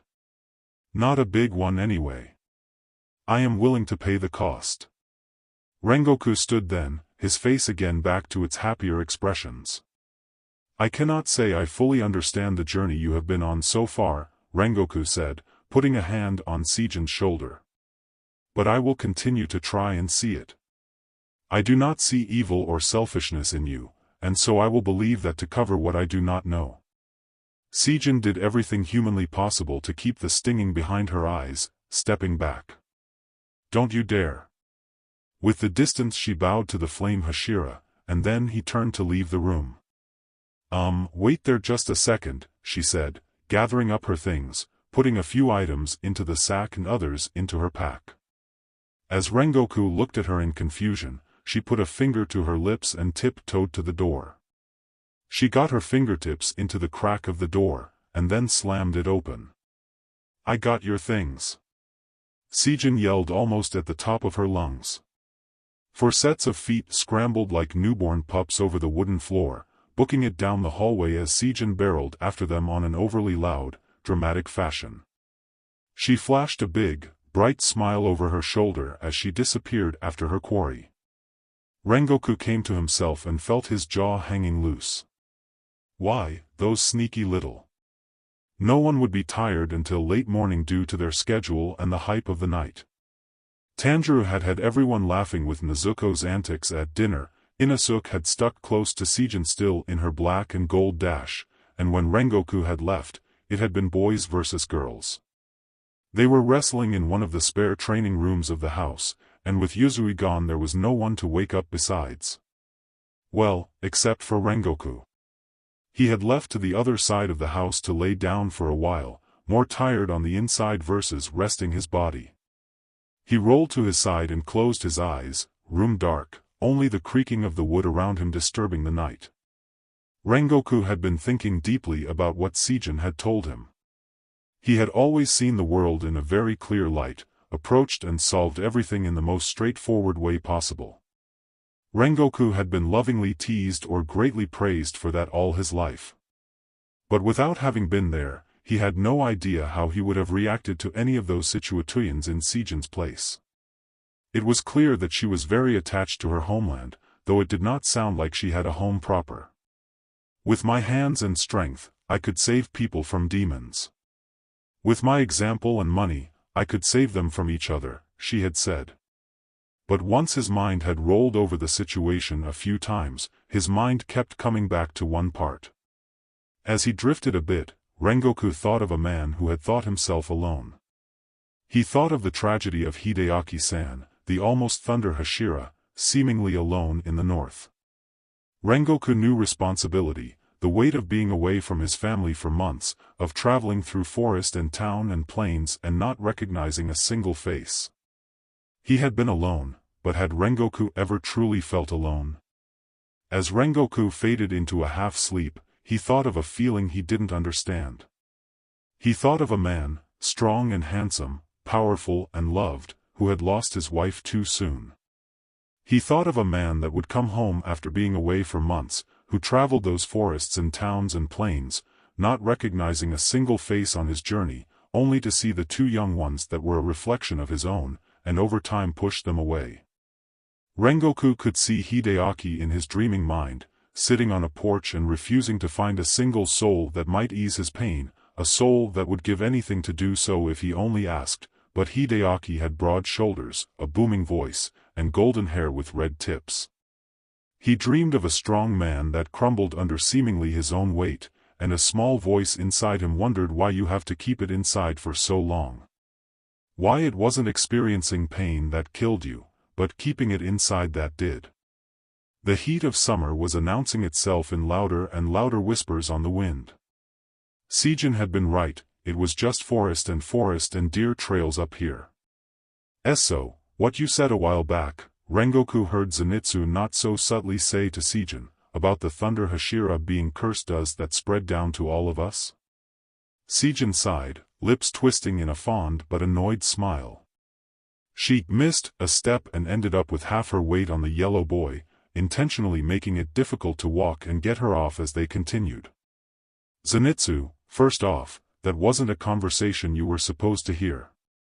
Second off, I said it was our penchant for being alone that did us in. You already got 3 friends, so then you broke that curse like a dry twig." "Yeah." Inosuke hooped, "Kamaboko, did you hear that?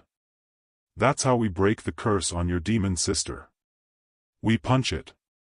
"That's not what she Tanjiro started." Inosuke was already using his newfound wisdom to test his hypothesis. On. Zenitsu still half trapped by Sijin. Even though the sun was not yet down completely, Nezuko exited her box to check the commotion. "Well, they have plenty of energy to train tonight." As everyone settled and Rengoku was timing the best moment to spring a challenge, Tanjiro audibly stopped, lifting his head and sniffing, before pointing to the right and back a bit and breathing deep. He turned, gripping his straps with white knuckles. "Sensei, I smell BLD-." As soon as Rengoku moved, Tanjiro was ahead, leading the way. The others spread out in a defensive formation, following swiftly. It took about 10 minutes of running, stopping, recentering, running, before they all stopped. The foliage around them was wrecked only in uniform patterns, like a number of people had been walking in 3 or 4 uniform lines. Except for one spot. It was an imperfect circle of destruction. Within it were 4 people, unmoving, wearing black uniforms with what used to be white writing on the back. Rengoku stepped forwards with a thunderous expression. 2 of the young slayers were ripped or bent in a way no human could survive. The 3rd was impaled on a dull branch from a log. The 4th. Rengoku leapt down into the divot the boy laid in. He was barely breathing, skin gray, wounds looking a couple days old and nearing infection. Carefully, oh so gently, Rengoku turned him on his back, laying the slayer with his head in the Hashira lap, one hand at his head, the other checking a long, deep cut from his stomach to his chest. He could hear and feel the distress from the rest of his crew around him. The boy his lap croaked and slitted open one eye. "What has happened here?"